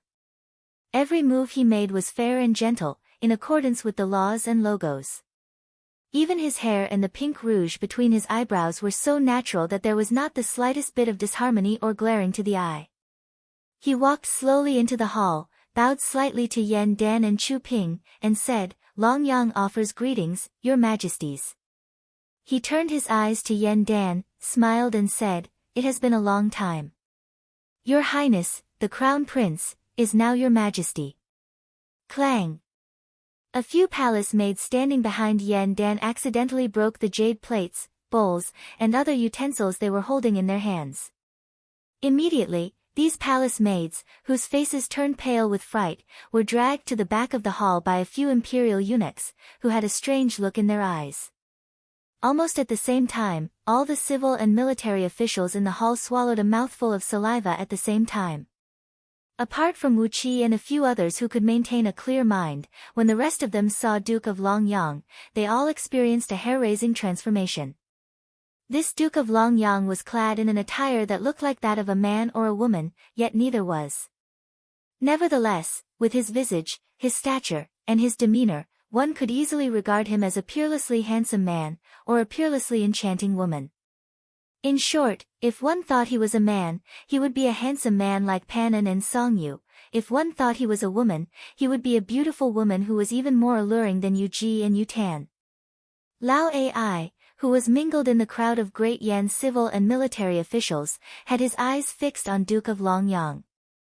Suddenly, a sound of silk ripping was heard coming from his lower garment. Lao Ai gave a muffled snort, hastily bent down and coughed a few times. Without any excuse, he spun and transformed into a gust of wind and sped away.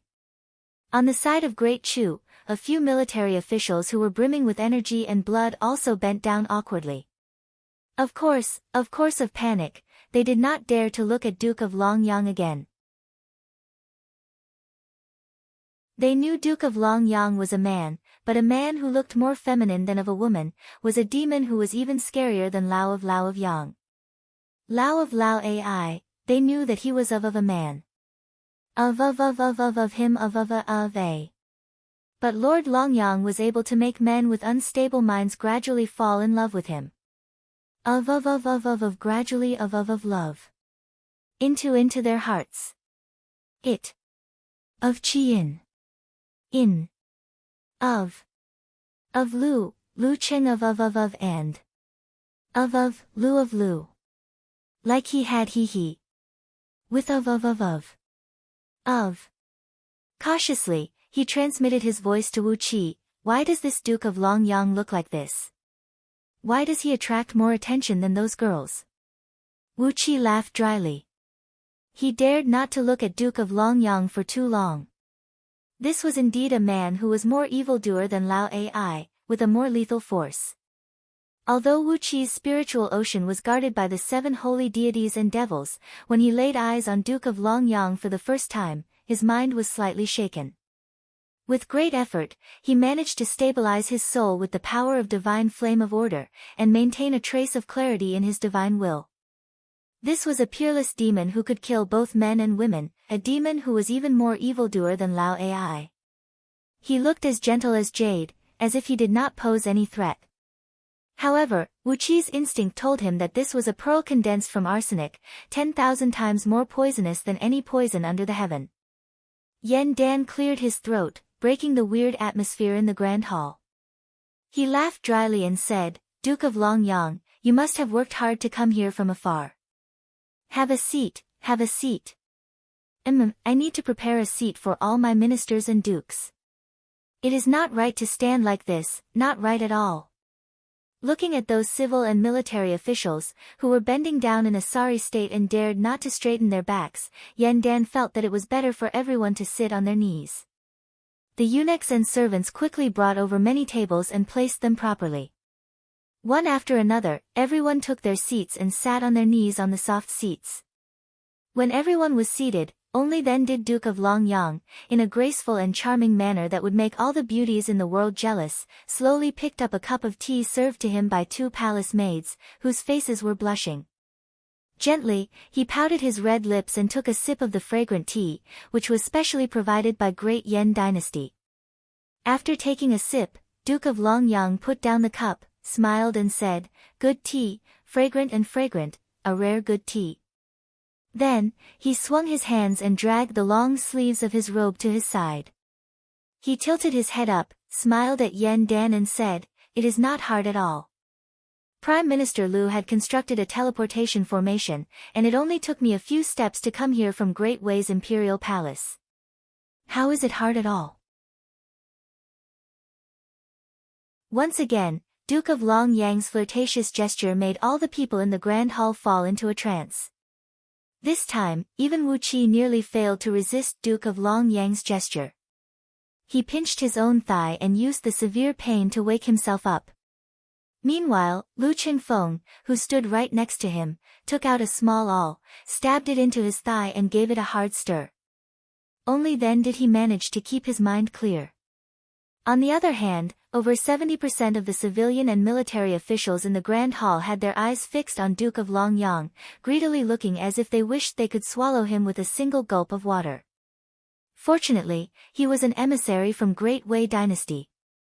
If it were an ordinary man, perhaps he would have long been abducted back to some mansion, and in Great Yen or Great Chu, the wives and concubines of some high officials and nobles would be bitterly disappointed when they found out that their husbands no longer had any interest in them.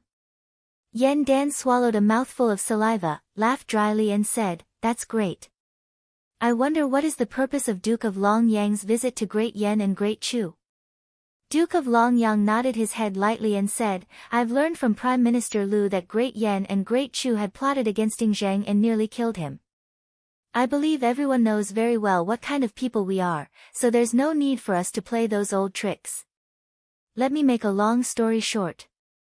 Great Yen, Great Chu, and Great Wei will join hands and annihilate Great Zhao first to deter Great Qi.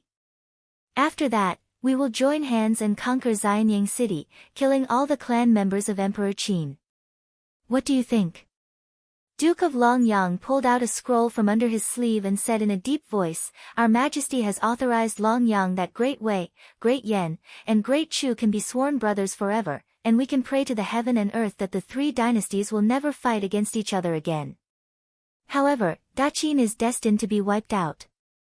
As for this Great Zhao, it is currently at war with Great Wei. We can just wipe it out along the way. Before Yan Dan and Chu Ping could say anything, Duke of Longyang continued, Both your majesties are wise emperors. You should know that the world is a vast place, and we can totally share it. There's no need for us to fight to the death. The three dynasties are mortal enemies with Daqin. As long as this mortal enemy is wiped out, we can live together in peace. Yan Dan knitted his brows and pondered, while Chu Ping smiled indifferently and said, What Duke of Longyang said makes perfect sense. We can agree to join forces and attack Daqin. But, why did Great Wei want to wage war against Great Zhao? I hope Duke can give us an answer to this question.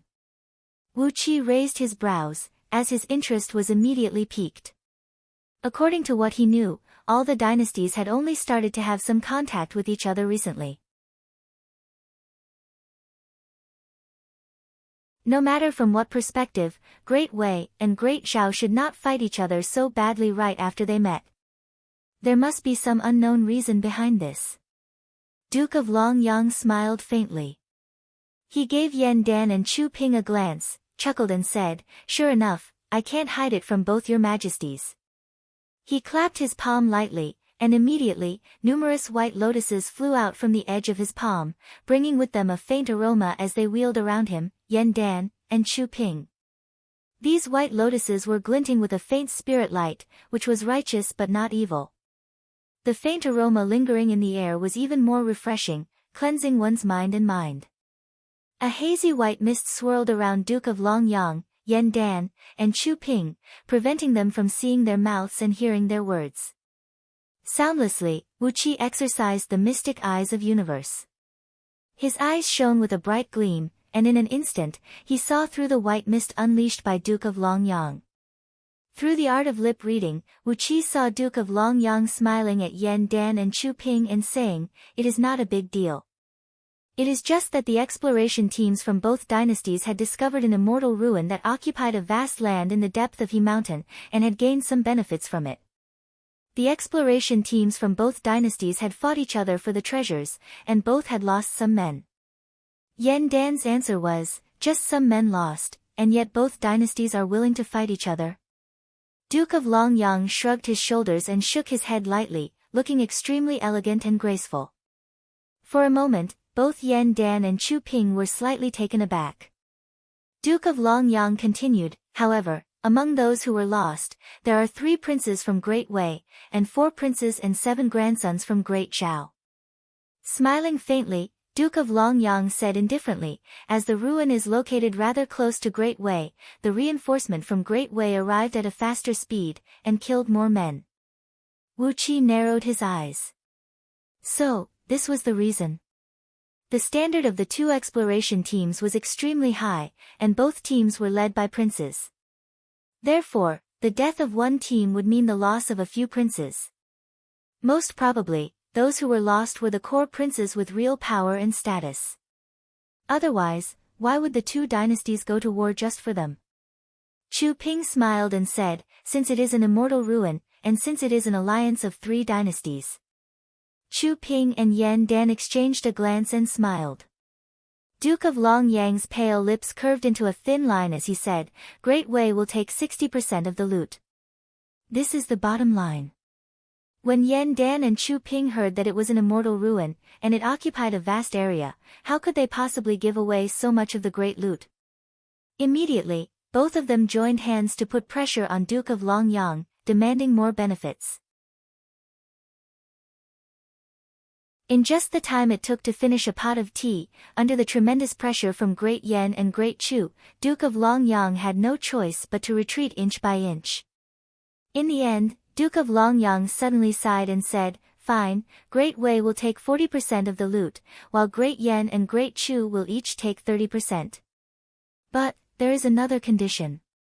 The alliance of the three countries must first attack Great Zhao. Great Wei must occupy at least 70% of Great Zhao's territory. Otherwise, Great Wei would rather share the ruins with Great Zhao than let others take advantage of it. Apart from that, there is also a small personal grudge." Yan Dan and Chu Ping exchanged a glance, then Chu Ping smiled and said, "What kind of personal grudge?" "Duke of Longyang, which one of them has a grudge against Great Chu or Great Yen?" Duke of Longyang smiled faintly. Suddenly, he dispersed the white mist and white lotus, rose to his feet, pointed his finger at Wu Qi and cried out, "Little Wu Qi, do you dare to fight a life-and-death duel with my swordsman? You are a good boy, so don't act like a little girl. If you can kill my swordsman, I'll never trouble you again in the future." Wu Qi was struck dumb, while Yan Dan and Chu Ping were taken aback. Wu Qi pointed his finger at his own nose and asked, "Me? What?" "My lord, I think you have mistaken me for someone else." Duke of Longyang gave him a charming smile, shook his head and said, "It is you, Wu Qi. Someone has offered me a sky-high price, begging me to kill you." Almost instinctively, Wu Qi turned to look at Lu Buwei, who sat at the head of all Great Yan's ministers.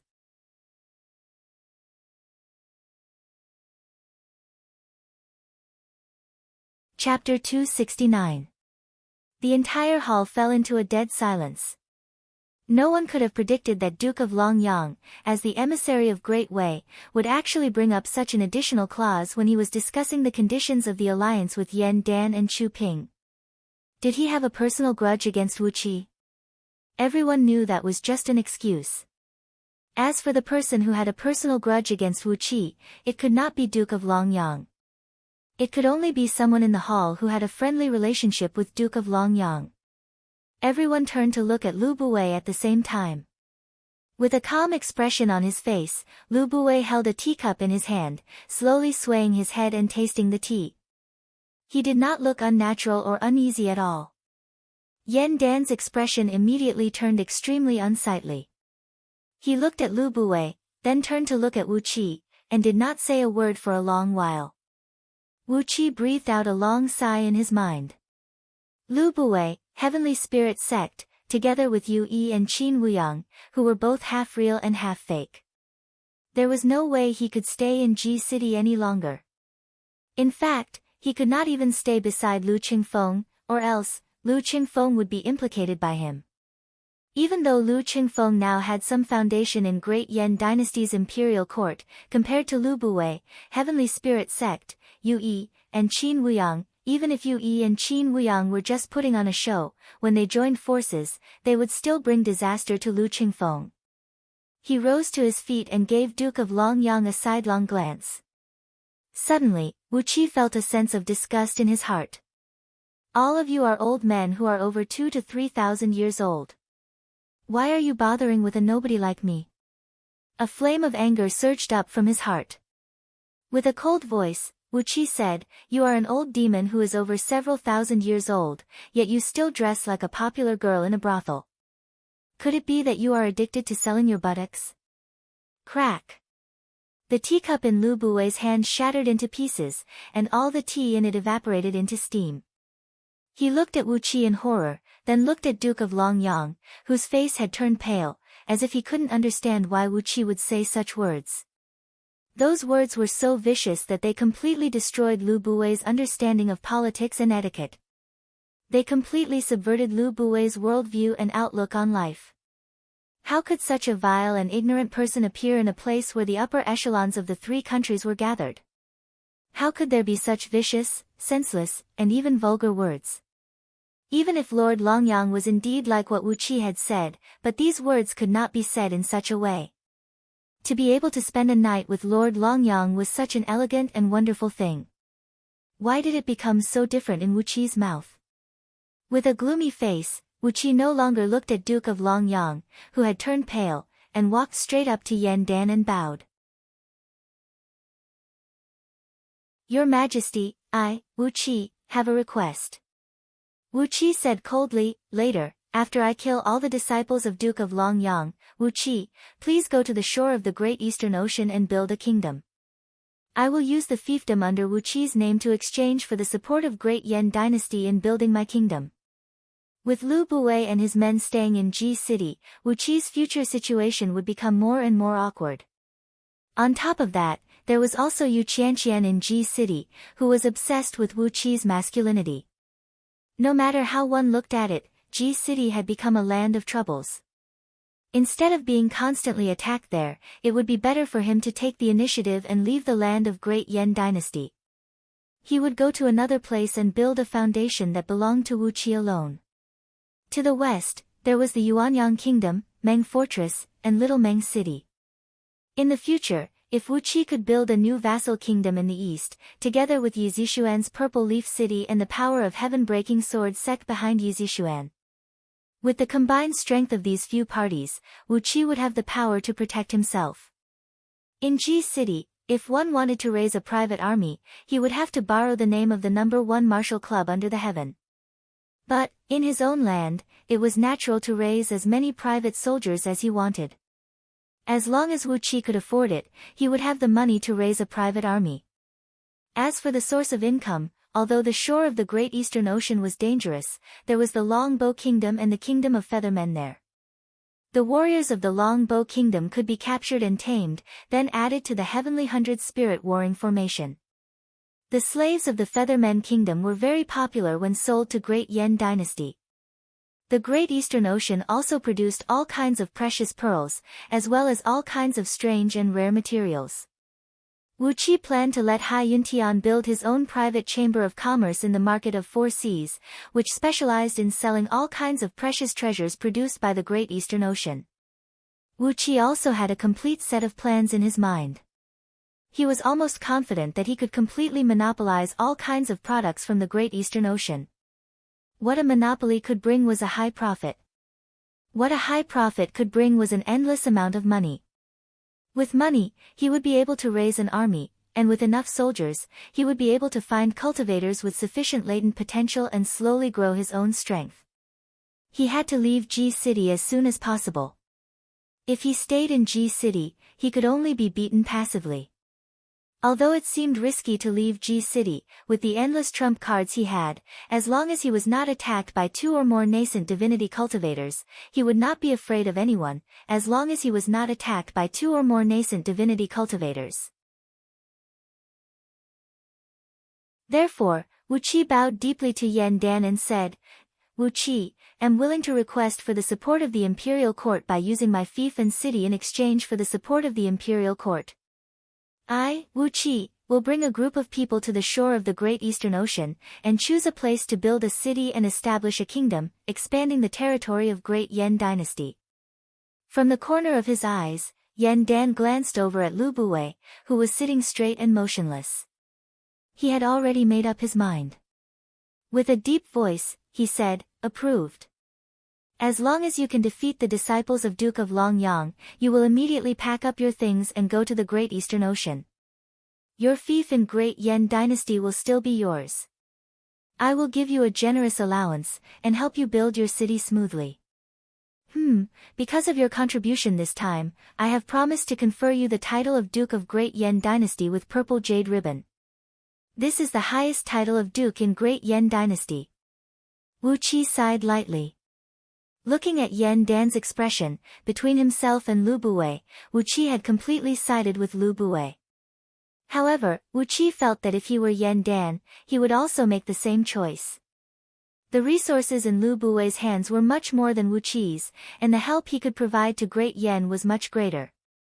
At least, with the power of Wei Merchant, Great Yan had planted countless spies in all the kingdoms, while the infiltration of other kingdoms into Great Yan was still like a piece of blank paper. The strategic power that Lu Buwei represented was too strong, and what could he, Wu Qi, have? Fortunately, I have never shown any loyalty to Great Yan, to Yan Dan. Wu Qi was laughing in his mind. Fortunately, he never had a good impression of Yan Dan and Great Yan. He was only curious about Jing Ke, and he was the only one who had a good impression of him. Once again, Wu Qi bowed to Yan Dan, then said in a deep voice, "If that's the case, I'll be so bold as to ask your majesty to support Wu Qi with 200,000 mighty soldiers and 50 million people, to help Wu Qi build his city on the shore of the great Eastern Ocean. As for the 200,000 mighty soldiers, I'll choose them myself, and all their family members will be brought there by me. All of them will have to swear their loyalty to me. As for the 50 million people, I'll let you choose them from all the vassal kingdoms under the heaven. As for the provisions, materials, all kinds of armaments, magical items, talismans, etc., I hope your majesty can give me a generous subsidy. Best if it can support the needs of my city's development for 100 years. All the ministers of Great Chu did not say a word. This was Great Yan's business. Meanwhile, all the civil and military officials of Great Yan cried out in surprise. Suddenly, Lu Bue burst into a loud laughter and said, "Duke of Tianyun, what you said is absurd. I've studied the history of Great Yan's imperial court, and I know that any minister who leads his people to build a new city in a faraway place has at most 1 million people under his command, and he doesn't have any soldiers accompanying him. At most, he only has several thousand personal guards sent by his clan. What makes Duke of Tianyun so bold to make such a request?" Slamming the table in front of him, Lu Bue cried out in a deep voice, "Just because of a single word from Duke of Tianyun, 50 million innocent people have abandoned their homes and gone to the shore of the great Eastern Ocean, a desolate and dangerous place to struggle for survival. Duke of Tianyun, do you know that the heaven has the virtue of cherishing every living thing? Don't you think your reckless action is going against the heaven's law and human relations? Duke of Tianyun, you have made 50 million innocent people risk their lives and follow Duke of Tianyun to build a new city. Duke of Tianyun, you have a very cruel heart." Wu Qi gave Lu Bue a cold glance and said, "These 50 million people are just the first batch of people. In the future, I will ask your majesty to provide more assistance to Wu Qi. Perhaps, Wu Qi is going to transfer over 100 million people from other vassal kingdoms and make them belong to Wu Qi's newly built city." Wu Qi's words shocked everyone in the hall. It was not rare for Great Yan to build a new city and open up a new territory. Many exiled sons of noble clans would bring their own people and guards to open up their own base of operations. But, just as Lu Bue said, even the sons of concubines from those great clans could only bring a maximum of 1 million people to build a new city. On the other hand, for those unlucky sons of concubines from small clans, some of them would even bring a few thousand people and leave their clans to build their own territory in the future. But here, Wu Qi had asked for 50 million people for the first batch of people, and also asked Great Yan to dispatch 200,000 mighty soldiers to follow his orders. This was simply an exorbitant demand, treating Yan Dan as a sucker. 50 million people and 200,000 mighty soldiers, and this was just the first batch of manpower. How many more reinforcements would he need in the future? There were also all kinds of supplies, such as provisions, money, and many other things. The cost of 100 years of development was an astronomical figure. Great Yan dynasty could afford this amount of manpower and resources, but why would they give it to Wu Qi? Under the watchful eyes of all the people, Wu Qi fished out one scripture after another from Zhang Yi's storage ring, each glinting with blinding runes. There was a total of over 400 different scriptures, piled up before Wu Qi by Qi. With a deep voice, Wu Qi said, "I was lucky. Wanying Dragon King had severely wounded Zhang Yi, an important minister of Daqin. From him, I snatched this storage ring, which contains the cultivation techniques practiced by many of Daqin's captains and mighty clans." Almost at the same time, Yan Dan and Chu Ping leaped to their feet, while Duke of Long Yang's face turned pale, giving Lu Bue a resentful look. "Sure enough," Wu Qi said, "with these scriptures, I think they can make His Majesty agree to my request." With them, even if we can't completely restrain the divine abilities and mystic techniques practiced by many of Daqin's mighty generals, we can at least learn them beforehand. Perhaps. With a wave of his hand, Yen Dan kept all the scriptures into his sleeve. With a deep voice, he cried out, approved. Wu Qi is opening the great Eastern Ocean, and whoever dares to stop him, I will not let them off easily. No matter what my dear Wu Qi needs, you can just look for Imperial Grandmaster Yu Xian. Wu Qi laughed. Looking for Imperial Grandmaster Yu Xian to handle this? This was tantamount to opening a big hole in the national treasury of Great Yen Dynasty. With a pleasant smile on his face, Wu Qi rose to his feet and looked at Duke of Longyang with a cold face. Miss Emissary, where are your swordsmen? Once again, everyone's face fell.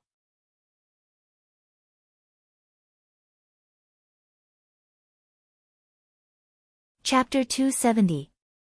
A loud boom rang out. The beautiful sword cultivator sent by Duke of Longyang, a peak-tier sword cultivator from Jin Dan, was instantly killed by Wu Qi using the combination of acquired earth pearls and 108 powerful thunder talismans. It was a real instant kill, as the enchanting sword cultivator did not even have the chance to struggle. Before Wu Qi could figure out whether the beautiful sword cultivator was a man or a woman, the man had vanished into nothingness amidst the blinding light. Yen Dan and the others were not surprised by the result. During the battle in the drill ground of the Imperial Palace, Wu Qi had shown his overall strength, which was enough to kill a peak-tier human immortal from Jin Dan. If the acquired earth pearls were used properly, they could even threaten the life of an earth immortal of nascent soul realm. But, the combination of 108 powerful thunder talismans had completely wiped out the possibility of the beautiful sword cultivator escaping, not even leaving a trace of his broken soul behind. Obviously, Lu Buwei was taken aback.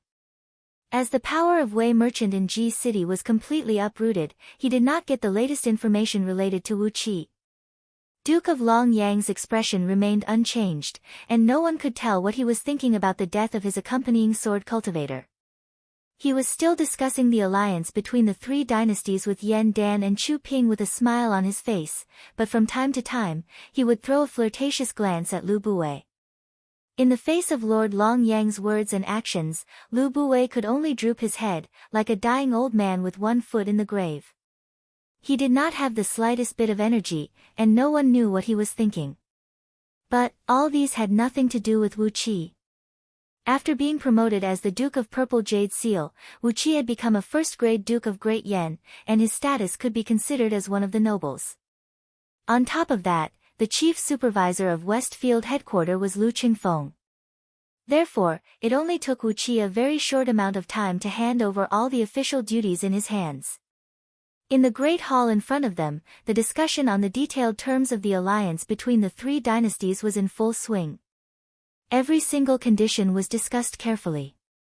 Yen Dan and Chu Ping, together with the most astute ministers of both dynasties, were fighting inch by inch for all kinds of benefits with Duke of Longyang.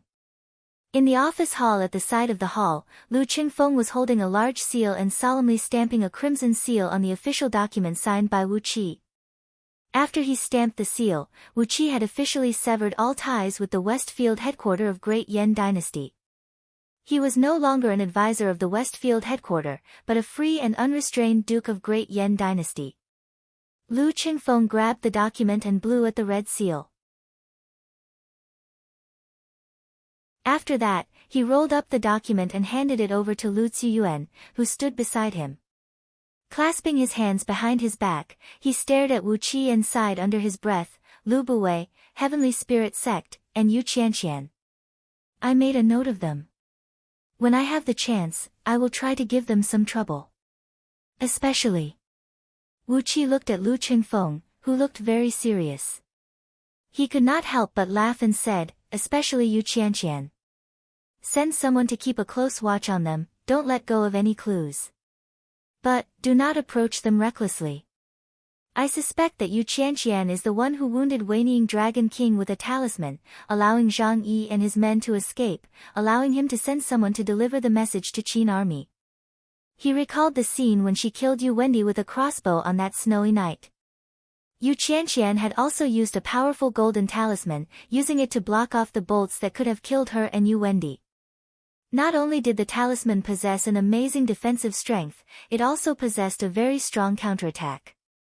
Apparently, it was an immortal talisman personally crafted by an existence of heaven immortal realm. The talisman that wounded Weining Dragon King, his father, and all those great demons was also an immortal talisman of the same grade. Lowering his voice, he quickly told Lu Qingfeng about his suspicions. Lu Qingfeng kept nodding his head, keeping Wu Qi's words in his mind. According to what Wu Qi said, Yu Qianqian and her father, and even the entire Yu clan, were really harboring evil intentions, and no one knew what they were planning to do. The person who released the immortal talisman had leaked the ambush formation map of the allied army of Great Yan and Great Chu to Qin army. However, in the end, Hu Hai had used a crazy method to force Yan Dan to release the captives. If Hu Hai did not come out, and Qin army attacked the weak point of the ambush formation based on the formation map, perhaps all the ordinary soldiers of Qin army would be killed or severely wounded, but Yingzheng would still have the chance to escape. I never thought that there would be such a varmint in Great Yan dynasty. Lu Qingfeng breathed out a deep sigh. Wu Qi patted on Lu Qingfeng's shoulder, smiled and said, "I'll leave this to you. After all, the world belongs to Great Yan, and you are a member of Great Yan Imperial Clan. No matter what happens to Great Yan, you won't be able to run away." Squeezing Lu Qingfeng's shoulder, Wu Qi said in a deep voice, "Many dynasties are at war, and the world is going to be plunged into chaos. With our cultivation base and overall strength, we can only struggle to survive. The reason why I'm going to Great Eastern Ocean to build a new city is not only to avoid Lu Buwei and his men, but also to leave us a way out." With a strange smile on his face, Wu Qi murmured in a low voice, "Even if Great Yan is defeated, it will still take us a few years to travel from the westernmost to the easternmost, right? With this time as a buffer, do you think we can escape to anywhere? This is a vast world, and if we really can't make it, we can always flee to Dragon Count Kingdom, Featherman Kingdom, or some other place. The world is vast, and we can find shelter anywhere." Lu Qingfeng glared at him and said angrily, "Why are you thinking of escaping when the war is not over? Judging from the current situation, the allied army of Great Yan and Great Chu has gained the upper hand, and Qin army has suffered a few losses." After lecturing Wu Qi, Lu Qingfeng suddenly put on an awkward smile and said in a low voice, "If we really can't hold on any longer, it's not too late for us to escape. Here, we have so many benefits, and we can't just throw them away. Little Meng City, Meng Fortress, they are the foundation that we started our business from." Wu Qi and Lu Qingfeng exchanged a glance, then stretched out both hands at the same time and held each other's palm. Both men shook hands, then Wu Qi pulled back his hand, spun, and left the hall. Lu Qingfeng looked at Wu Qi's back, then flipped his palm and revealed a storage ring. It was the storage ring given to him by Wu Qi. It contained a large amount of energy stones, demon cores, and other items that Wu Qi looted from Zhang Yi, and 3 barrels of dragon blood essence, which were more than enough for Lu Qingfeng to cultivate all the way to nascent soul realm without worrying about the lack of supporting treasures. Wearing the storage ring on his finger, Lu Qingfeng said in a deep voice, "The Great Eastern Ocean is a very dangerous place. Wu Qi, be careful on your journey." Wu Qi turned his head and waved his hand, then walked out of the hall while laughing happily. Lu Qingfeng didn't send him out, and he didn't ask Lu Qingfeng to do so either. At this moment, Wu Qi's heart was filled with lofty sentiments and passion. After jumping out of the muddy water that was Ji City, he now had the qualification to seek for greater power and greater benefits. However, right after he walked out of the hall, a fragrant breeze came blowing at him from the side. The aggressive Princess Zhang Le had leaped over, grabbed Wu Qi's ear and gave it a tight twist. Princess Zhang Le scolded him with a low voice, "You've grown up, haven't you? Not only did you quit the good job of the Deputy Chief Supervisor of Westfield Headquarter, but you want to go to the shore of the Great Eastern Ocean to open up a new city? You even extorted a huge sum of money from Grandpa. You've really grown up." Gnashing her teeth and twisting Wu Qi's ear for a long while, Princess Zhang Le finally growled in a low voice, Why did you go so far? Why did you go so far to the Great Eastern Ocean? When you're not in G City, who will accompany me? Who will talk to me? You've kissed me in front of so many people, and now you're going to a place so far away. What's the meaning of this? After struggling to free himself from Princess Zhongli's grip, Wu Qi bent his waist and took a few steps forward in a sorry manner. He turned his head and looked at Princess Zhonglu in surprise, then cried out in a low voice, "Why don't you come with me? I'll open up a new city, and you'll be the deputy city lord, or the chief supervisor, or the city lord's wife. You can do whatever you want. Isn't it better if you and I join hands and build our own kingdom?" Princess Zhonglu was taken aback, and her pretty face suddenly blushed. She stomped her feet fiercely, then the angry Princess Zhonglu put on a sweet smile, rolled her eyes, tilted her chin up and said, Who wants to be your city lord's wife? Unless you can build the strongest vassal kingdom in Great Yan Dynasty, I'll never marry you."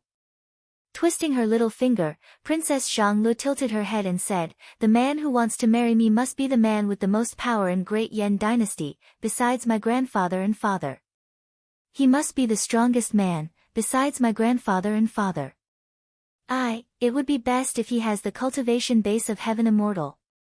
And, he must use the most luxurious chariot under the heaven, riding a rainbow cloud to marry me amidst the cheers of countless people." Rolling her eyes, Princess Zhonglu continued, "For my wedding, the guards of honor will have to be at least 1,000,000 people, right? And, the dowry will have to be at least 100,000 maids and maids. All of them must be beauties with unrivaled beauty, or else, wouldn't that be a great disgrace to me? What about all the utensils? If I say all the utensils, including the combs, shoes, and socks, are upper-grade magical treasures, won't that be too extravagant?" Taking a deep breath, Princess Zhonglu narrowed her eyes, smiled and said, "Of course, for the wedding chariot, the strength of the beast driving the chariot must not be too weak. If I can use 9 real heaven dragons to pull the chariot, I'll be perfectly satisfied." Looking at Princess Zhonglu, who seemed to be lost in her own thoughts, Wu Qi could not help but shake his head. If he allowed her to continue thinking, perhaps she would say that the master of ceremonies for her wedding must be a divine gold immortal as well. 9 real heaven dragons pulling the chariot. Not to mention the real heaven dragons, even the old dragon king of Longyuan River would pull the chariot for you. He would definitely raise a great flood and attack G City, and he would never say anything to you. Putting his arms around Princess Zhongli's waist, Wu Qi breathed out a long sigh and said, "You will have it, everything will be there. We will have bread, we will have milk, and we will have the wedding chariot pulled by heaven dragons. As long as both of us join hands and work hard to develop our own city, our own kingdom, everything will be there." Amidst Wu Qi's deceptive words, Princess Zhonglu had a silly smile on her face. Along the way, she was thinking about the various items she would need for her wedding, then followed Wu Qi and stepped into the teleportation formation that led to Ji City. Lu Qingfeng stood in front of the hall, looking at the back of Wu Qi and Princess Zhonglu with a smile on his face. "Brother, have a safe journey. I'll be in Ji City, and I won't let them disturb you." Lu Qingfeng smiled, but a cold gleam shone in his eyes. When Wu Qi left him for real, Lu Qingfeng felt like he had returned to the time when he was still a teenager, all alone, struggling to survive in the mansion of Lu clan in Liang. An unprecedented fighting spirit was burning fiercely in Lu Qingfeng's heart. Wu Qi had left Meng Mountains, where the war was raging, and this huge whirlpool of troubles. Along the way, he brought Princess Zhonglu with him, and both of them went to the Great Eastern Ocean, building their own city and kingdom.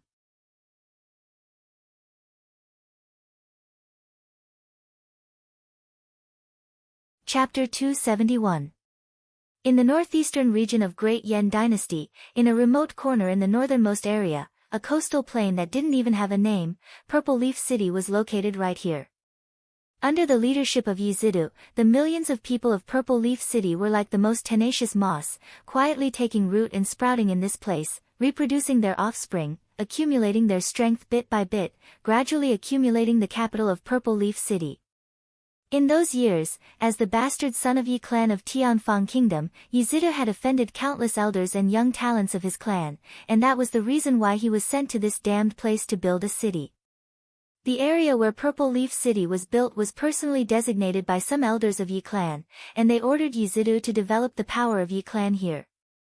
Over the past few hundred years, this coastal plain had devoured dozens of ambitious sons of Tianfang Kingdom's aristocratic families. In this place, the spring was dry and filled with sand and dust, the summer was hot and filled with typhoons, and the autumn was filled with endless thunderstorms. Just when the tail of the autumn had passed, the winter snowstorm would come roaring from the snowfield in the north. The extreme cold was strong enough to freeze the bigger rocks into the tiniest grains of sand on the beach. On top of that, there would be aquatic monsters that came to the shore from time to time, and there would be demons and devils that came from the ocean occasionally.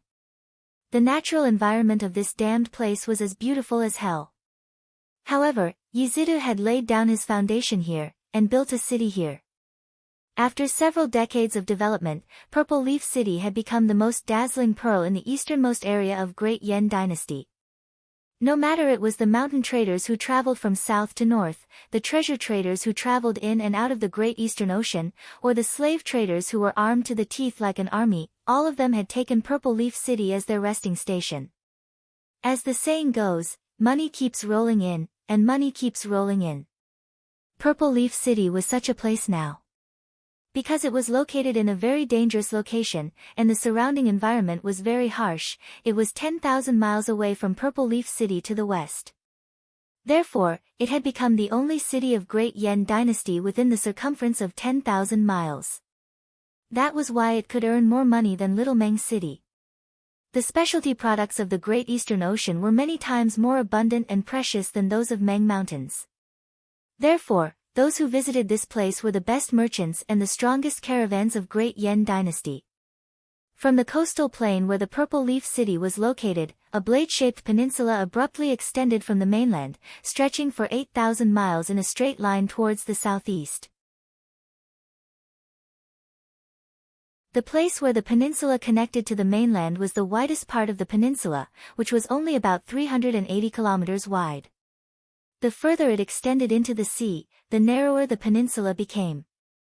At the tip of the southeastern part of the peninsula, it suddenly became only 100 miles wide. Looking from the sky, the nameless peninsula was like a sharp knife piercing the Eastern Ocean from the main continent. The peninsula was full of high mountains and precipitous ridges, and it was rare to see a few small plains that could be used for farming. The mountain was covered with a black pine forest that no one had entered for tens of thousands of years. The tallest black pine tree in the forest was an iron-bone dragon-skinned black pine tree, which was at least 10 meters thick and over 280 meters tall. It was hard to tell how many precious herbs were growing in the forest, how many powerful wild beasts and birds were being bred here, and how many mountain spirits and water ghosts were hiding in the forest. Currently, at the tip of the southeastern part of the peninsula, at a place less than 10 miles away from the ocean, 100 tall and burly longbow men, the tallest of whom was 1,500 feet tall, were seen carrying one small hill after another, running back and forth on a spacious flat land. While burping, they kept glancing left and right, and whenever they saw a protruding spot, they would run over, grab the small hill on their shoulders and smash it into the ground. Only when they smashed the ground so deeply into the ground that it was as smooth as a mirror did they leave contentedly. After being ravaged by these longbow men, the flat land, which measured about 50 miles in both width and length, had sunk several tens of feet deep into the ground. The ground had become a few times stronger than steel, and had been hammered into a foundation that looked like an iron plate. There were several tens of thousands of burly men carrying huge baskets on their backs. Inside the baskets were countless sand, wood chips, metal powders, jade fragments, and many other miscellaneous items that belonged to either 5 elements or not. They threw these miscellaneous items onto the ground and piled them up into small mounds. After that, these longbow men would run over and happily smash these mounds with small hills, smashing them into the ground as well. Among these miscellaneous items, there were also sulfur, black dog blood, human feces, pig feces, and many other strange things that were either dirty or not, and the amount of them was frighteningly huge. Together with materials that belonged to or didn't belong to the 5 elements, this foundation would have an extremely strong natural defense against the 5 elements escape technique. Even those Een gods and wild ghosts wouldn't be able to escape freely through the ground. This was an evil technique recorded in Scroll of Stealing, which was specially used to break escape magic of 5 elements or escape magic of Een ghosts. Unless it was an innate escape magic of 5 elements, or a few of the few great divine abilities, escape magic of spirit, when faced with this kind of mixed materials, no matter how hard one tried to perform incantation gestures, recite spells, and change the escape magic, one would never be able to travel through this place freely. Most of the things recorded in the Scroll of Stealing were all sorts of strange escape techniques that could break through the restrictive spells and sneak into someone's house. Of course, the main point of the Scroll of Stealing was how to prevent someone from sneaking into one's house easily. An expert thief would naturally know how to better guard against thieves.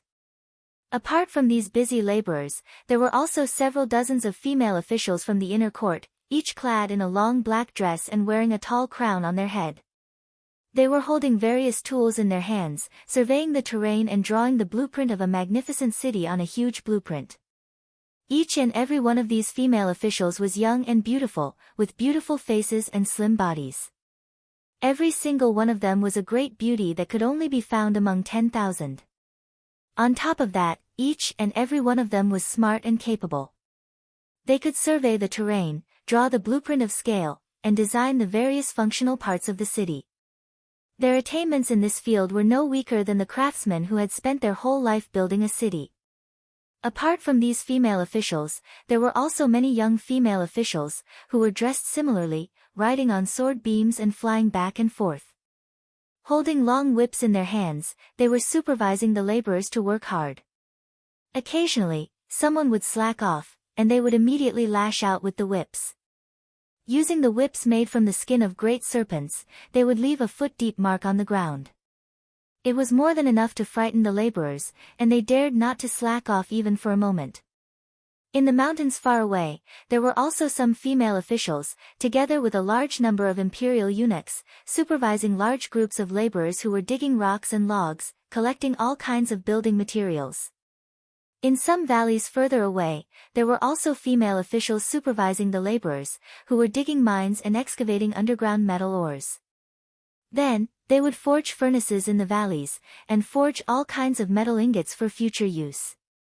There were a total of 3,000 female officials in Chichi, who were carefully trained by Great Yen Dynasty's imperial court.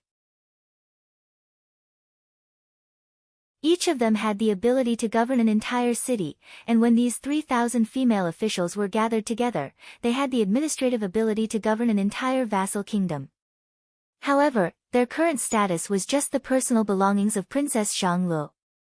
In the future, once Princess Xianglu got married, these 3,000 young and beautiful female officials, whose cultivation base was at the realm of Xiantian and above, would all become the dowry girls of Princess Xianglu. Among them, they would be able to select 108 concubines of the future Princess Zhongli's future husband. Looking at these female officials who were working diligently, on the peak of a lofty mountain several tens of miles away, where he could overlook this flatland, Wu Qi was frowning and sighing. 3,000 young and beautiful girls, each with a belly full of knowledge and professional knowledge, but now, their fate was tied to Wu Qi. When they were classified as Princess Zhongli's personal belongings, and followed Wu Qi to this peninsula to prepare for the construction of the city, they had been branded with Wu Qi's brand, and could never get rid of it for the rest of their lives. Damn you, Yu Xian! I've only given you 30 cities as a bribe, and asked you to select some capable men for me. But, you actually brought out all the female officials specially trained by Great Yen Dynasty. Wu Qi scolded someone who was far away in Ji City, his eyes almost dripping with blood. Dedication, he was too damn dedicated. Yu Xian, this old fellow, once you gave him a bribe, as long as he accepted it, he would definitely help you get the job done beautifully. Not only did he double the amount of resources that Wu Qi asked for, he had even given Wu Qi the men that Wu Qi asked for, he had also done his best to select a group of the most capable and reliable men in Ji City for Wu Qi. These female officials were taken into the inner court since they were born, and they were given an elite education and brainwashing education since they were young.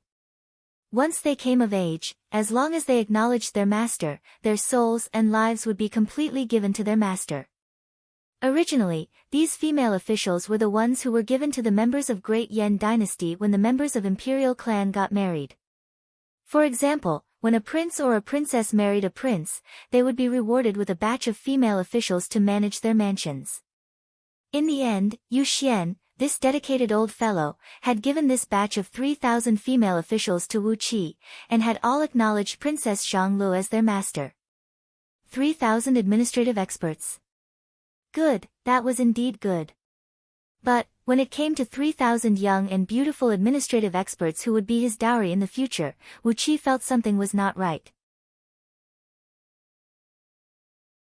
It had been quite some time since he arrived in this world, but Wu Qi still could not accept some of the things in this damned place. For example, the human medicine that Lu Qingfeng had to consume every single day, and the practice of cultivating human beings like objects, and then giving them away as objects. But, with these 3,000 female officials, the 100,000 imperial prison soldiers brought by Princess Zhanglu from Garden of Zhanglu, and the 300,000 hard laborers who were sent here through teleportation formations, Wu Qi no longer had to worry about the construction of the city. For the past 2 months, he had been watching these hard laborers, under the guidance of these female officials, slowly tidying up the foundation of the city, preparing to build the first city that belonged to Wu Qi in the future, the first city that truly belonged to Wu Qi. Who cares? If I give all 3,000 women to someone in the future, it will be a great gift. Wu Qi, who was having a headache, did not want to pay any more attention to these messy things. He gave a glance at Princess Zhanglu, who was flying all over the place with several dozens of guards and serving ladies, giving orders to all the workers. He shook his head, then fished out a Yin deity from the spirit breeding ring, whose cultivation base was equivalent to early-stage nascent divinity realm. A stream of divine flame of order sprayed out from the Yin deity. The Yin deity howled miserably, then its true spirit fled into the world and was reincarnated. Meanwhile, its enormous and pure soul energy was melted into a clump of pure soul essence, which was then swallowed by a beam of light that shot out from between Wu Qi's brows. This was the last Yin deity among the several hundred he captured in Meng Mountains. With the help of these Yin deities, the current strength of Wu Qi's soul was equivalent to the soul will of a few early-stage nascent divinity cultivators. 18 statues of celestial fiends were seen hovering in front of Wu Qi in a straight line. After spending over 2 months of preparation, it was time to refine them.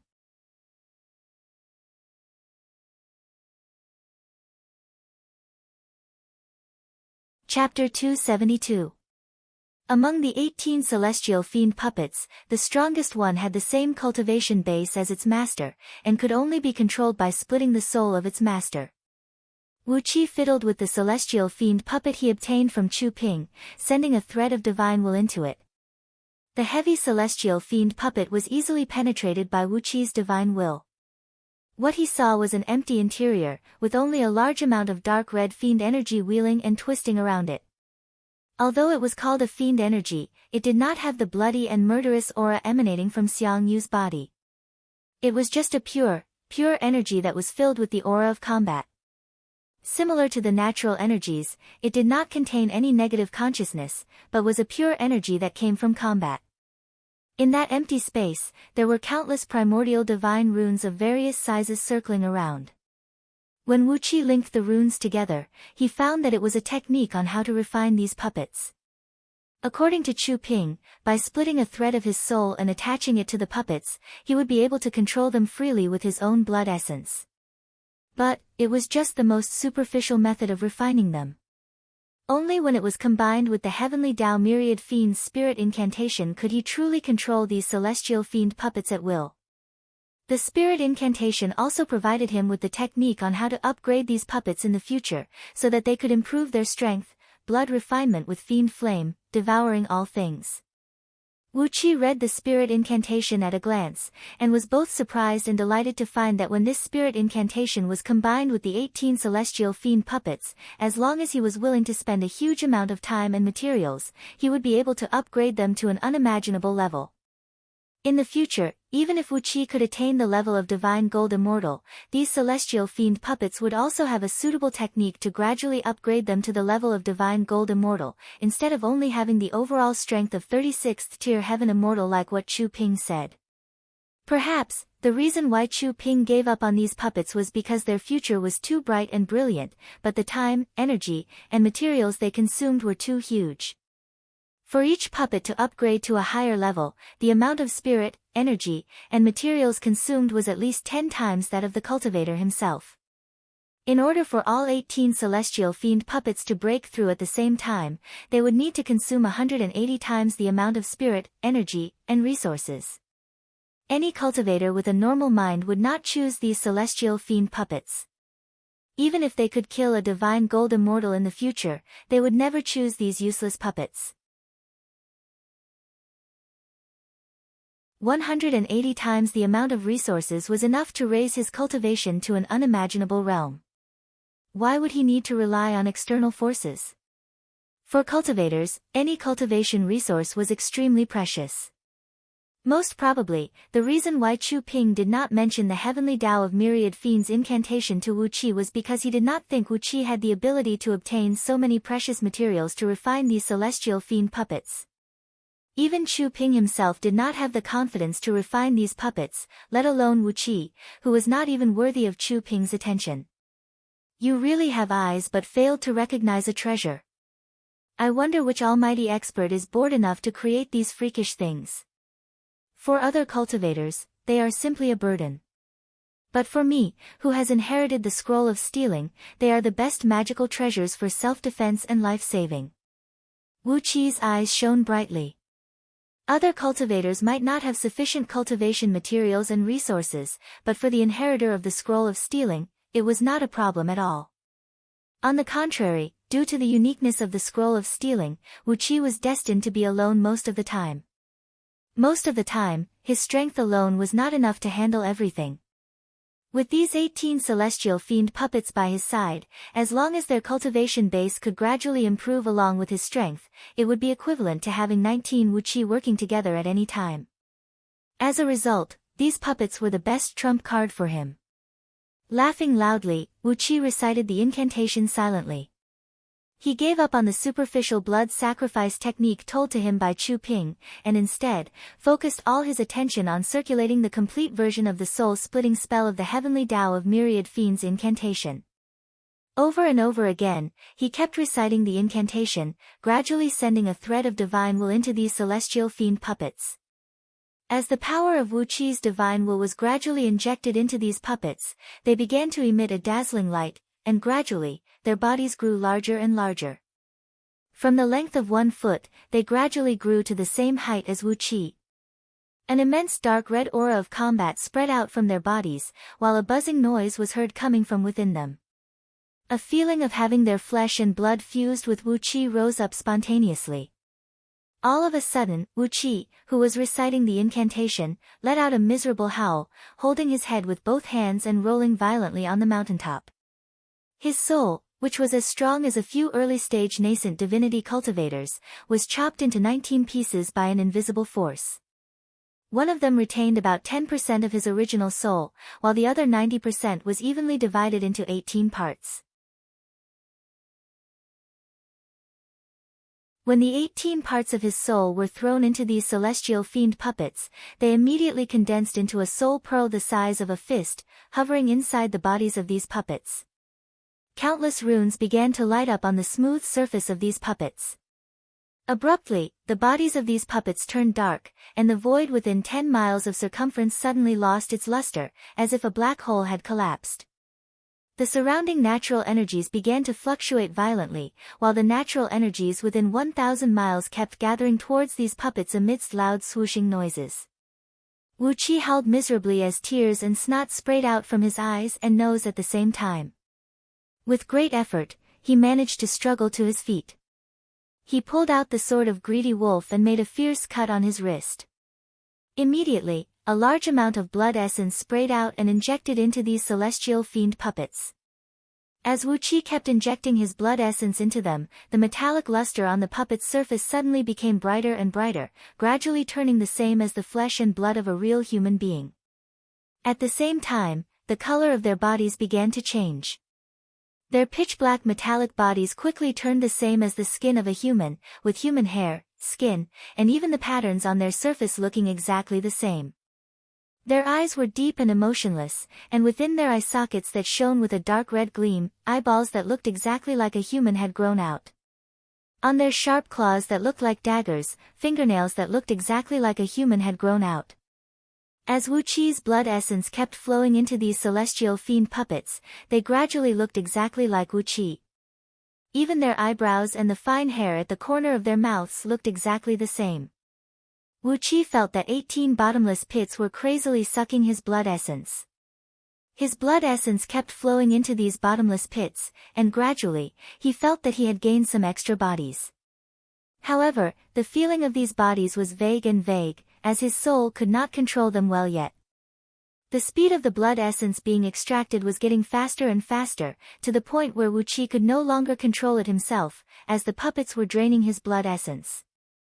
You are indeed an extraordinary treasure of the Fiend League. If not for the fact that I have prepared beforehand, perhaps my blood essence would have been completely extracted by you. Clenching his jaws tightly, Wu Qi fished out a vat of blood essence, and like a whale sucking in water, he sucked the vat of blood essence, which weighed nearly 5,000 kilograms, into his body. His dry and empty body quickly digested the blood essence. Every single cell in his body was like a parched desert, quickly devouring the blood essence, then turning it into Wu Qi's own energy essence and rushing out. The emergence of a massive amount of new energy essence had satisfied the requirement of these celestial fiend puppets for their master's blood essence. They actually opened their mouths and let out loud, satisfied laughter. Looking at the 18 men who looked exactly like him, laughing complacently while wantonly devouring his blood essence, Wu Qi could not help but curse the 18 generations of ancestors of the person who created these 18 celestial fiend puppets. A massive amount of profound aura rushed out of these puppets' bodies, as more information was branded into Wu Qi's spiritual ocean. Apart from the combat weapon incantation used to refine these puppets, more information about these puppets kept coming into his spiritual ocean. These information could only be obtained by the person who personally refined them. No matter how strong the divine will of others was, they could only obtain the combat weapon incantation, and could not obtain these obscure information. After Chu Ping obtained these puppets, he only studied the method of their production, and whether the combat weapon incantation could be used to control divine undead weapons, but he had never personally performed a blood sacrifice on these puppets.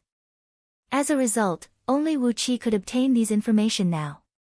From these information, Wu Qi learned that in the current territory of Great Chu, in a cave deep in the mountain where Chu Ping found these celestial fiend puppets, there used to be a sect with the legacy of ancient immortals, which specialized in the cultivation of various divine abilities of the Fiend League. These puppets were personally crafted by the 18 strongest patriarchs of that sect, passed down to the disciples of the later generations, and used to safeguard the fate of the sect. Among these puppets, not only was there a combat weapon incantation used to refine them, there was also a divine ability of the Fiend League, called the Celestial Fiend Battle the Heaven Script. It was an ancient cultivation technique that focused on cultivating the fleshly body, aiming to turn the fleshly body into a saint, and was also prepared for these puppets. After refining these puppets with the Heavenly Tao combat weapon incantation and providing them with sufficient blood essence, they would be able to transform into a half-puppet, half-fleshly body. They would also be able to form meridians that were exactly the same as human beings, allowing them to cultivate the Celestial Fiend Battle the Heaven Script and gradually improve their strength. On top of that, they would be able to devour all kinds of rare natural treasures to strengthen their bodies. As a result, the future of these puppets was far beyond the limit that Wu Qi learned from the combat weapon incantation. Theoretically, as long as they cultivated the Celestial Fiend Battle the Heaven Script, and were nourished by endless natural treasures, each of these puppets had the possibility of becoming one of the strongest experts in the entire universe. After a brief moment of pondering, Wu Qi waved his left hand. Immediately, 18 bean-sized innate earth element energies shot out from the earth element dragon's scale shield and fused into the bodies of these celestial fiend puppets. One after another, the puppets let out joyful laughter as they hastily sat cross-legged on the ground and slowly exercised the celestial fiend battle the heaven script, circulating the innate earth element energies through their bodies over and over again, cleansing the newly born meridians and meridians. The surrounding natural energies quickly rushed into the bodies of these celestial fiend puppets. Under the control of Wu Qi's soul pearl, these puppets gradually formed into a dark red Jin Dan in their dantian, glinting with a layer of golden light. Clearly, they had reached the level of early-stage Jin Dan realm, which was equivalent to Wu Qi's cultivation base. A few days later, these puppets finally retracted their cultivation technique and rose to their feet. With a thought in Wu Qi's mind, these puppets abruptly turned translucent like phantoms, then walked into Wu Qi's shadow one after another, fusing into Wu Qi's shadow. Wu Qi felt that there were 18 extra clones of himself sharing the same body with him. As long as he willed it, these 18 clones could leave his body at any time and transform into celestial fiend puppets to fight with other people. These puppets were living in his body, breathing together with him, sharing his blood, flesh, and energy essence. Taking a deep breath, Wu Qi ended the refinement of the celestial fiend puppets, then rose to his feet joyfully. Far off in the distance, a beam of blue light shot up into the sky, from which came the fat catfish flood dragon, swaying her huge body.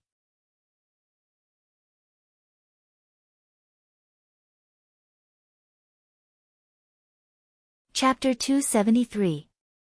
Water droplets fell from the sky, accompanied by a long cry that sounded like a cow or a baby, but not like a dragon's roar.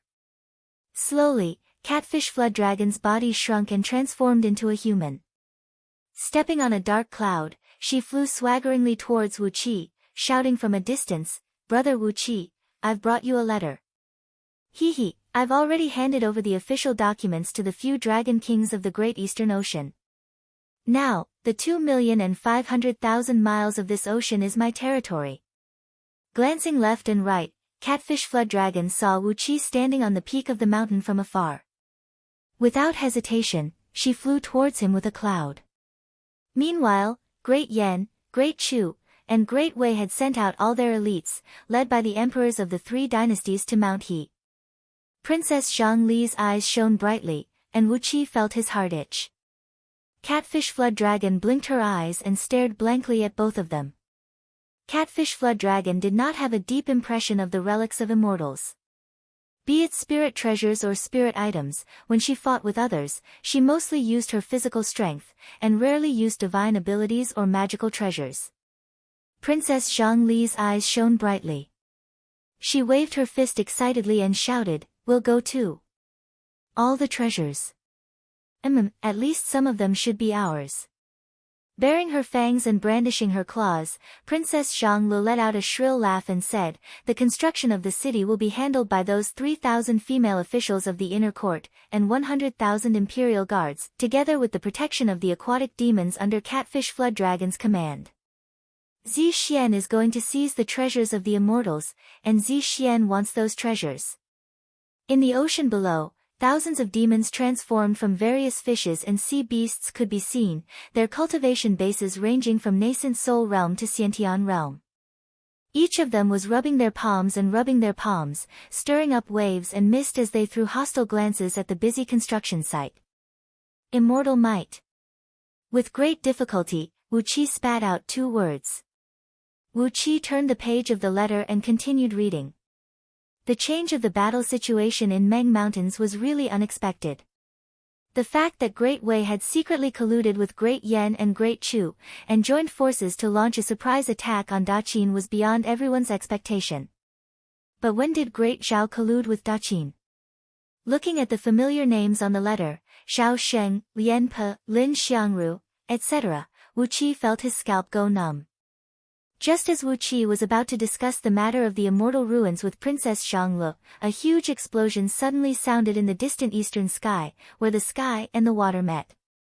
Suddenly, a large cloud pattern spread out in the sky, and a white cloud trail shot straight in the direction of Wu Qi's group.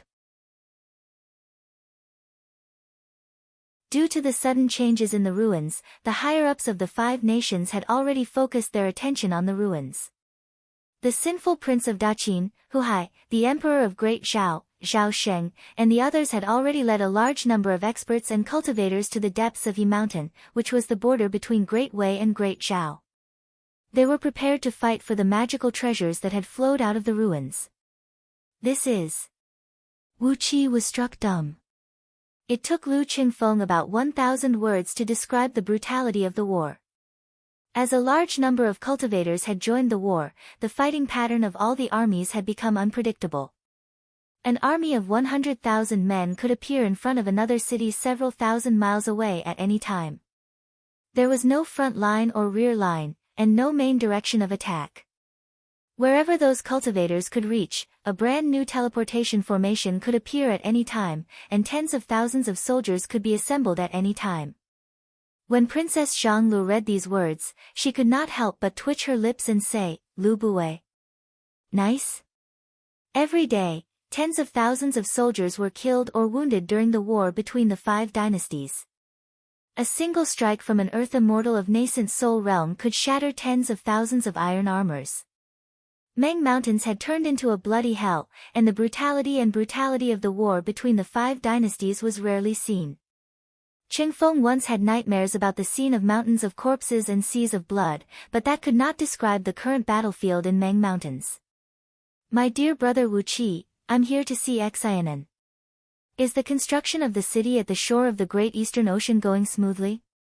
Senior Catfish Flood Dragon is heading to the Great Eastern Ocean with the official document of Weining Dragon King, applying to be the Lord of an Ocean. If she succeeds, it will be of great help to my dear brother in building the city. Also, Lord Xiansheng, the son of Weining Dragon King, has also brought 300,000 soldiers to the Great Eastern Ocean, hoping to live next to Senior Catfish Flood Dragon. With that, my dear brother will have another great support. Princess Zhanglu had also flown up into the sky with a gust of fragrant wind, and quickly threw herself into Wu Qi's arms. She had just twisted her body a few times, but before she could act coquettishly to Wu Qi, Catfish Flood Dragon had already descended from the sky on a cloud while laughing. She fished out a letter from under her sleeve and gave it to Wu Qi, shaking her head and saying, it's terrible, it's really terrible. The war in Meng Mountains has turned it into a river of blood, and the land is filled with corpses. I've followed brother Wu Qi to come here to avoid the calamity. You are indeed a wise and mighty man. She wagged her big head complacently, then cried out excitedly, this is the territory of that 3-headed shark who was killed a few days ago. Now that he has been killed, it is only right and proper for me to take over his territory. 10 days ago, the Great Qin army, together with Great Zhao's Buyun iron-armored earth-splitting rhinoceros cavalry, attacked Great Yan Kingdom from 10 different directions. Great Yan, Great Chu, and Great Wei split up their armies to encircle them, and as a result, 127 cities were conquered by the enemy. The imperial court of Great Yan was in an uproar, and rumors were spreading among the common people. The prices of goods in the market skyrocketed, especially for food, oil, salt, and many other things. 15 days ago, the Great Wei army, led by Great Wei's General Pang Wan, launched a surprise attack on Daqin from the flank. The 3 dynasties joined forces and attacked Qin's field headquarters. The great general of Chu, Xiang Yu, returned to the scene, commanding the mighty army of Xiang clan and launching a fierce assault on Qin's army. He did not stop there for long, and killed 108 great generals of Qin army, as well as 37 members of Qin imperial clan. He also severely wounded great generals Wang Jian, Meng Tian, and some other important ministers of Qin army, Su Fu and Li Si, were all wounded by him. The ruins of immortals. Zi Xian. When Wu Qi finished reading the letter, he shoved it into the black dragon spirit ring. A random magical treasure that flew out from the ring was actually a lower-grade spirit item. A spirit item, only a magical treasure with an item spirit guarding it could be called a spirit item. For cultivators, even a lower-grade spirit item was much more valuable than an upper-grade magical treasure. Once a spirit item was subdued, it would automatically protect its owner and attack the enemy. However, a magical treasure did not have such a function. When the three dynasties joined forces and were about to break through Qin's field headquarters, Great Zhao's iron cavalry broke through and launched a surprise attack from the back of the allied army. Meng Fortress and Meng City were broken through one after another. The Emperor of Great Zhao, Zhao Sheng, personally led the Buyun iron-armored earth-splitting rhinoceros cavalry and launched a fierce attack on the allied army, coordinating with Qin's army from a distance. Great Zhao's brave generals, Zhao Shi, Zhao Kuo, Lian Pe, Li Mu, and civil officials, Lin Xiangru, Gong Sun Long, Mao Sui, Su Dai, had an astonishing cultivation base. With the combined forces of Daqin and Great Zhao, their power was not weaker than the allied army of the three dynasties. Cultivators fought and killed each other, and armies fought and attacked each other. With the help of cultivators and teleportation formations, the natural barriers such as great rivers and great mountains had become nothing but decorations. Attacking and controlling the teleportation formations had become the main mode of the battle. A spirit pressure that was a few times stronger than the combined strength of 10 Wanying Dragon Kings came crashing down from several thousand miles away, making Wu Qi and his company feel suffocated. Those ordinary mortals who were working could not sense it, but all those who had the cultivation base of Xiantian realm and above, no matter it was the lady officials from the inner court or the imperial army eunuchs, felt as if there was a huge rock pressing on their chest, making it hard for them to breathe. If it were some other ordinary mortals who dared to build a city so close to the ocean, these demons would have long rushed up and devoured all the laborers working on the construction site. However, since the man who built the city here was the friend of the owner of this 2.5 million miles wide ocean, these demons could only stare at the man on the shore while drooling. None of them had the courage to jump up to the man. Because of the ruins, the armies of the 5 dynasties had stopped their large-scale military operations. Most of their elite soldiers were attracted by the ruins of immortals, and were rushing to He Mountain. It was not hard to imagine that a fierce battle between a dragon and a tiger would take place in He Mountain. Compared to the battle between millions of soldiers, it would be a few times more brutal. Mo City had been relocated to He Mountain as well. This weapon of war from Mo sect, which had a strong defense and a frightening offensive strength, had become the biggest reliance of the allied army of the 3 dynasties. Even the commander's tent of the allied army of the 3 dynasties had been set up in Mo City. Wu Qi had no idea how Lu Qingfeng managed to escape from Meng City in such a miserable state. Fortunately, before Wu Qi left, he had set up quite a number of small teleportation formations for escaping.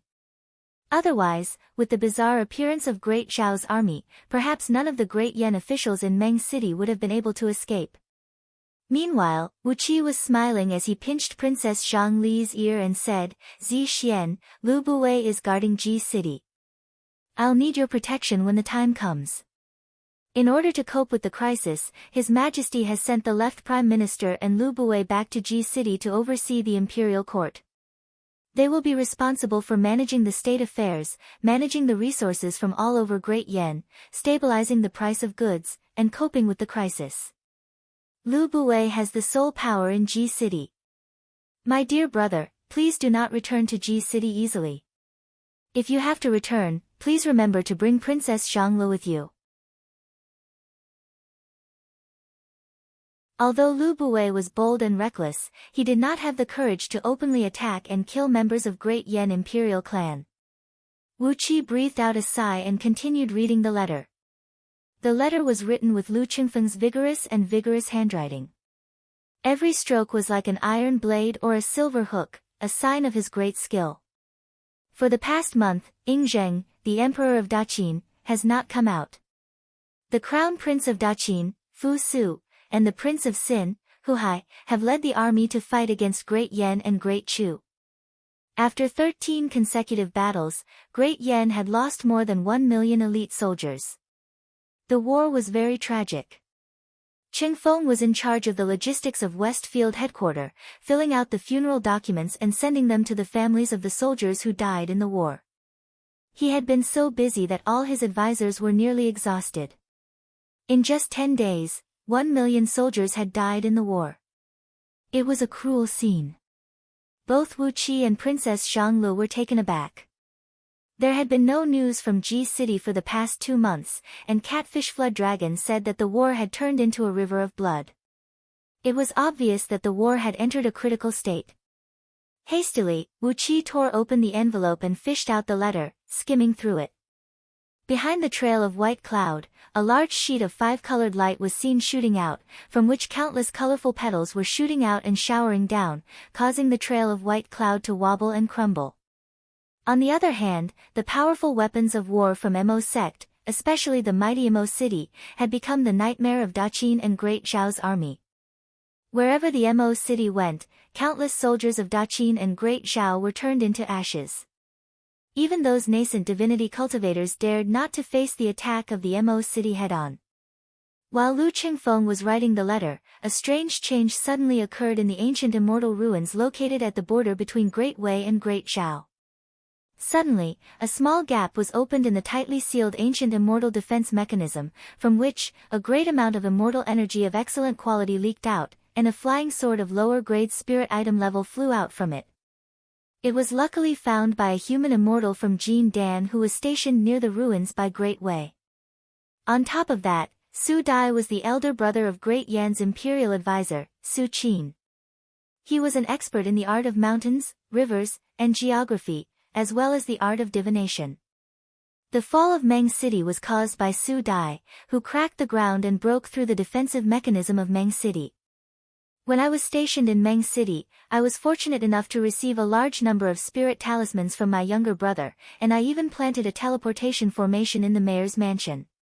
With that, I managed to escape from the enemy with my trusted subordinates.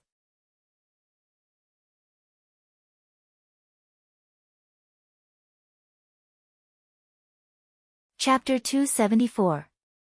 Inside a planetary ship that measured less than 10 feet long and 4 feet wide, Jiang Qingzi was cursing at the top of his voice, "Han Shao, you old fogey. You are also a grandmaster, but how could you sneak attack me, a junior, from the back without caring about your reputation? You. Standing 8 feet tall and clad in a green Taoist robe, Jiang Qingzi had a handsome face and a graceful bearing. But now, he looked like a pitiful young girl who had been ravaged by 1,000 perverts. Jiang Qingzi's left arm was shattered, and his white bones were splattered all over his body. There was a hole the size of a bowl on his right chest. Through the hole, Jiang Qingzi's pink lungs could be seen moving rapidly. Severely wounded, Jiang Qingzi was holding a small spirit flag in his hand, constantly sending out beams of spirit light into the planetary ship, controlling it to move forward at high speed in the vast void. After spending over 2,000 years of arduous cultivation, Jiang Qingzi had already attained the cultivation base of peak stage nascent soul realm, and breaking through the realm of nascent divinity was just a matter of time. Therefore, he was given this planetary ship by the seniors of his sect, which could allow any cultivator below the realm of heaven immortal to travel across the starry sky. A planetary ship could travel across the starry sky, from one planet to another. The distance between planets could easily be hundreds of millions of miles.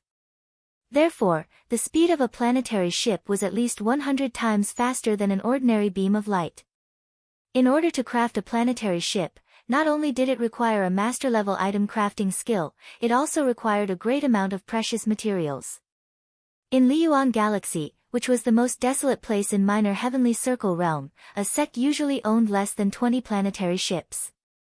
If not because Jiang Qingzi was an expert in identifying all kinds of spirit herbs, and had spent years searching for spirit herbs to concoct pills for the sect, even though he had already formed his nascent divinity, he would not have the chance to enjoy this tiny shadow cloud. This was the planetary ship that Jiang Qingzi belonged to, the White Cloud Immortal Sect, a planetary ship that ranked in the top 5 in terms of speed, and was usually owned by the sect elders. Han Shao, you old fogey. You're old and shameless. Serves you right. You will die without any descendants, and your entire clan will be wiped out.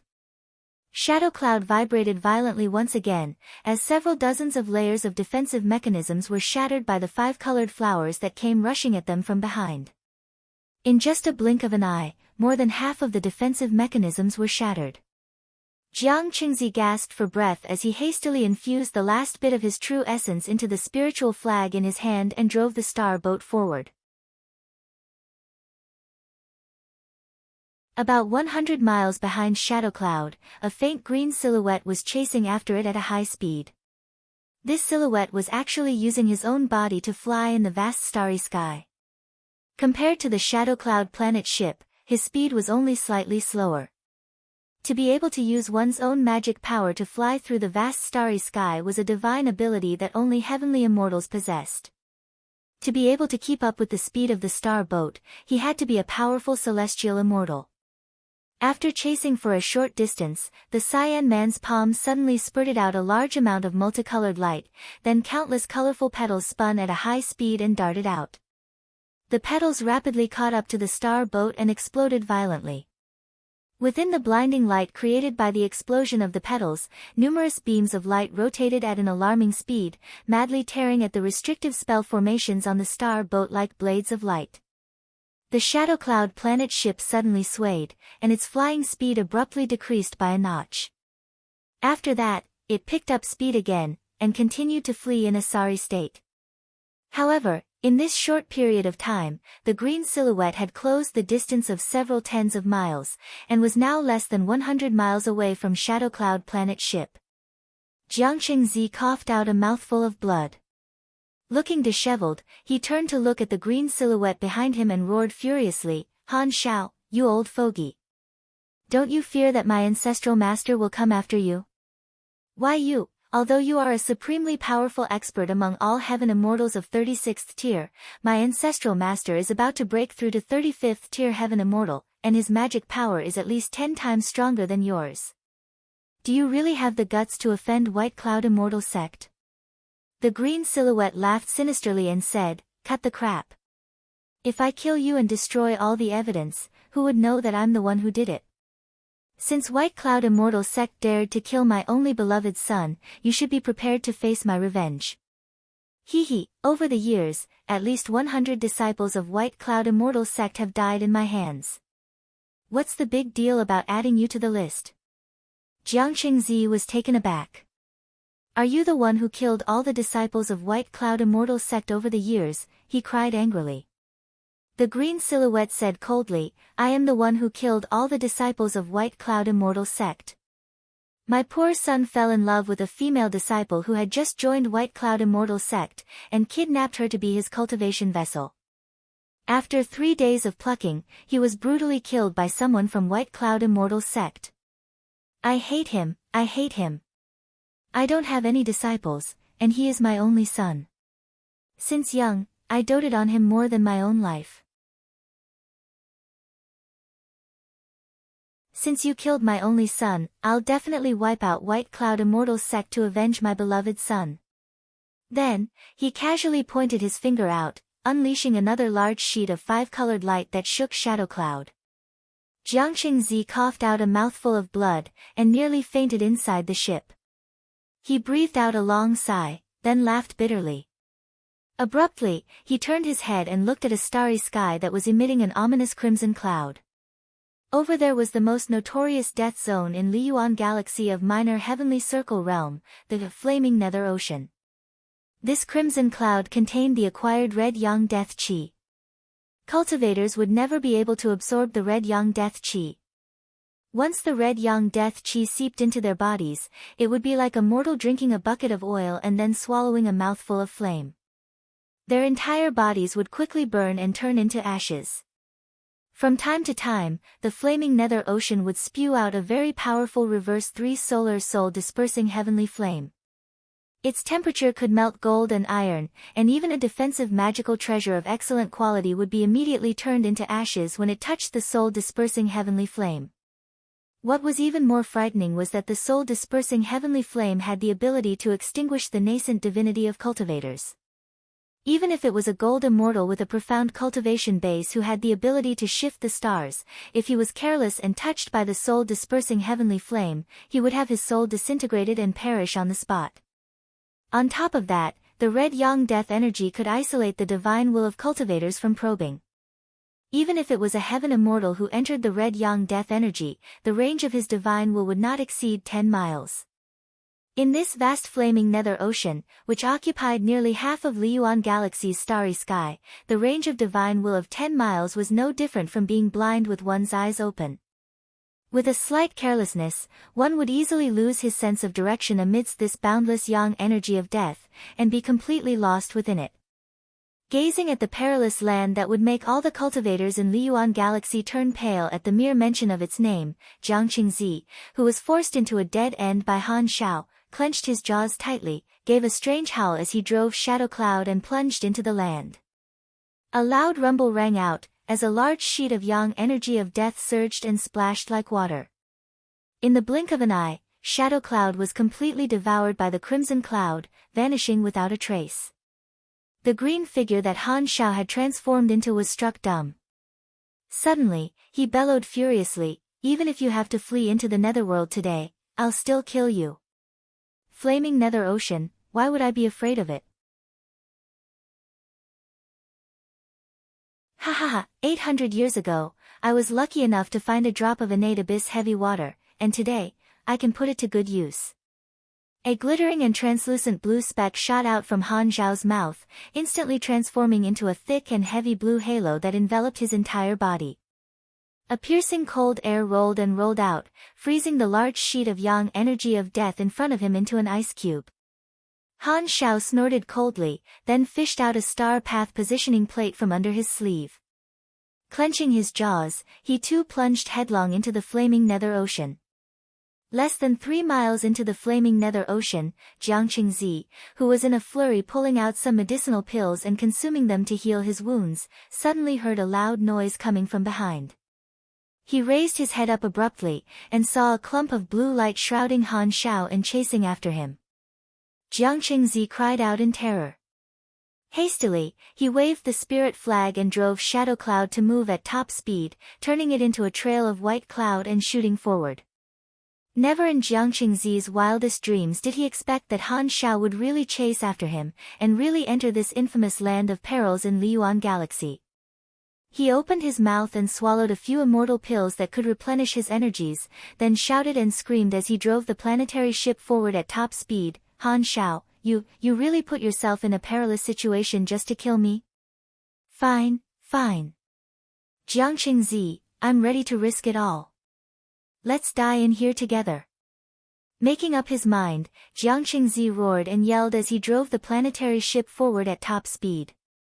He exercised a mystic technique of White Cloud Immortal Sect, burning his own blood essence and nascent soul, turning them into powerful energies and injecting them into the planetary ship.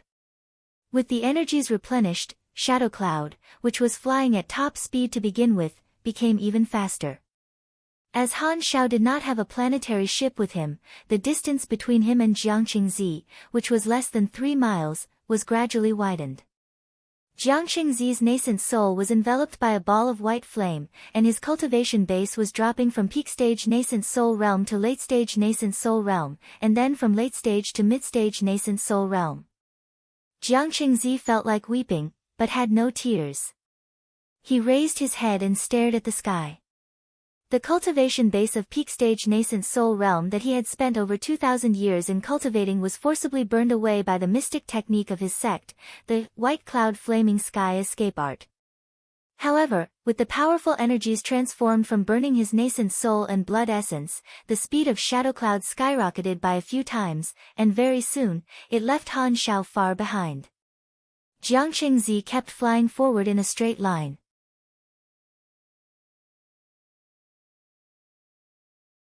His divine will had lost its effectiveness in the yang aura of death, and he could not tell which direction was north, south, east, and west.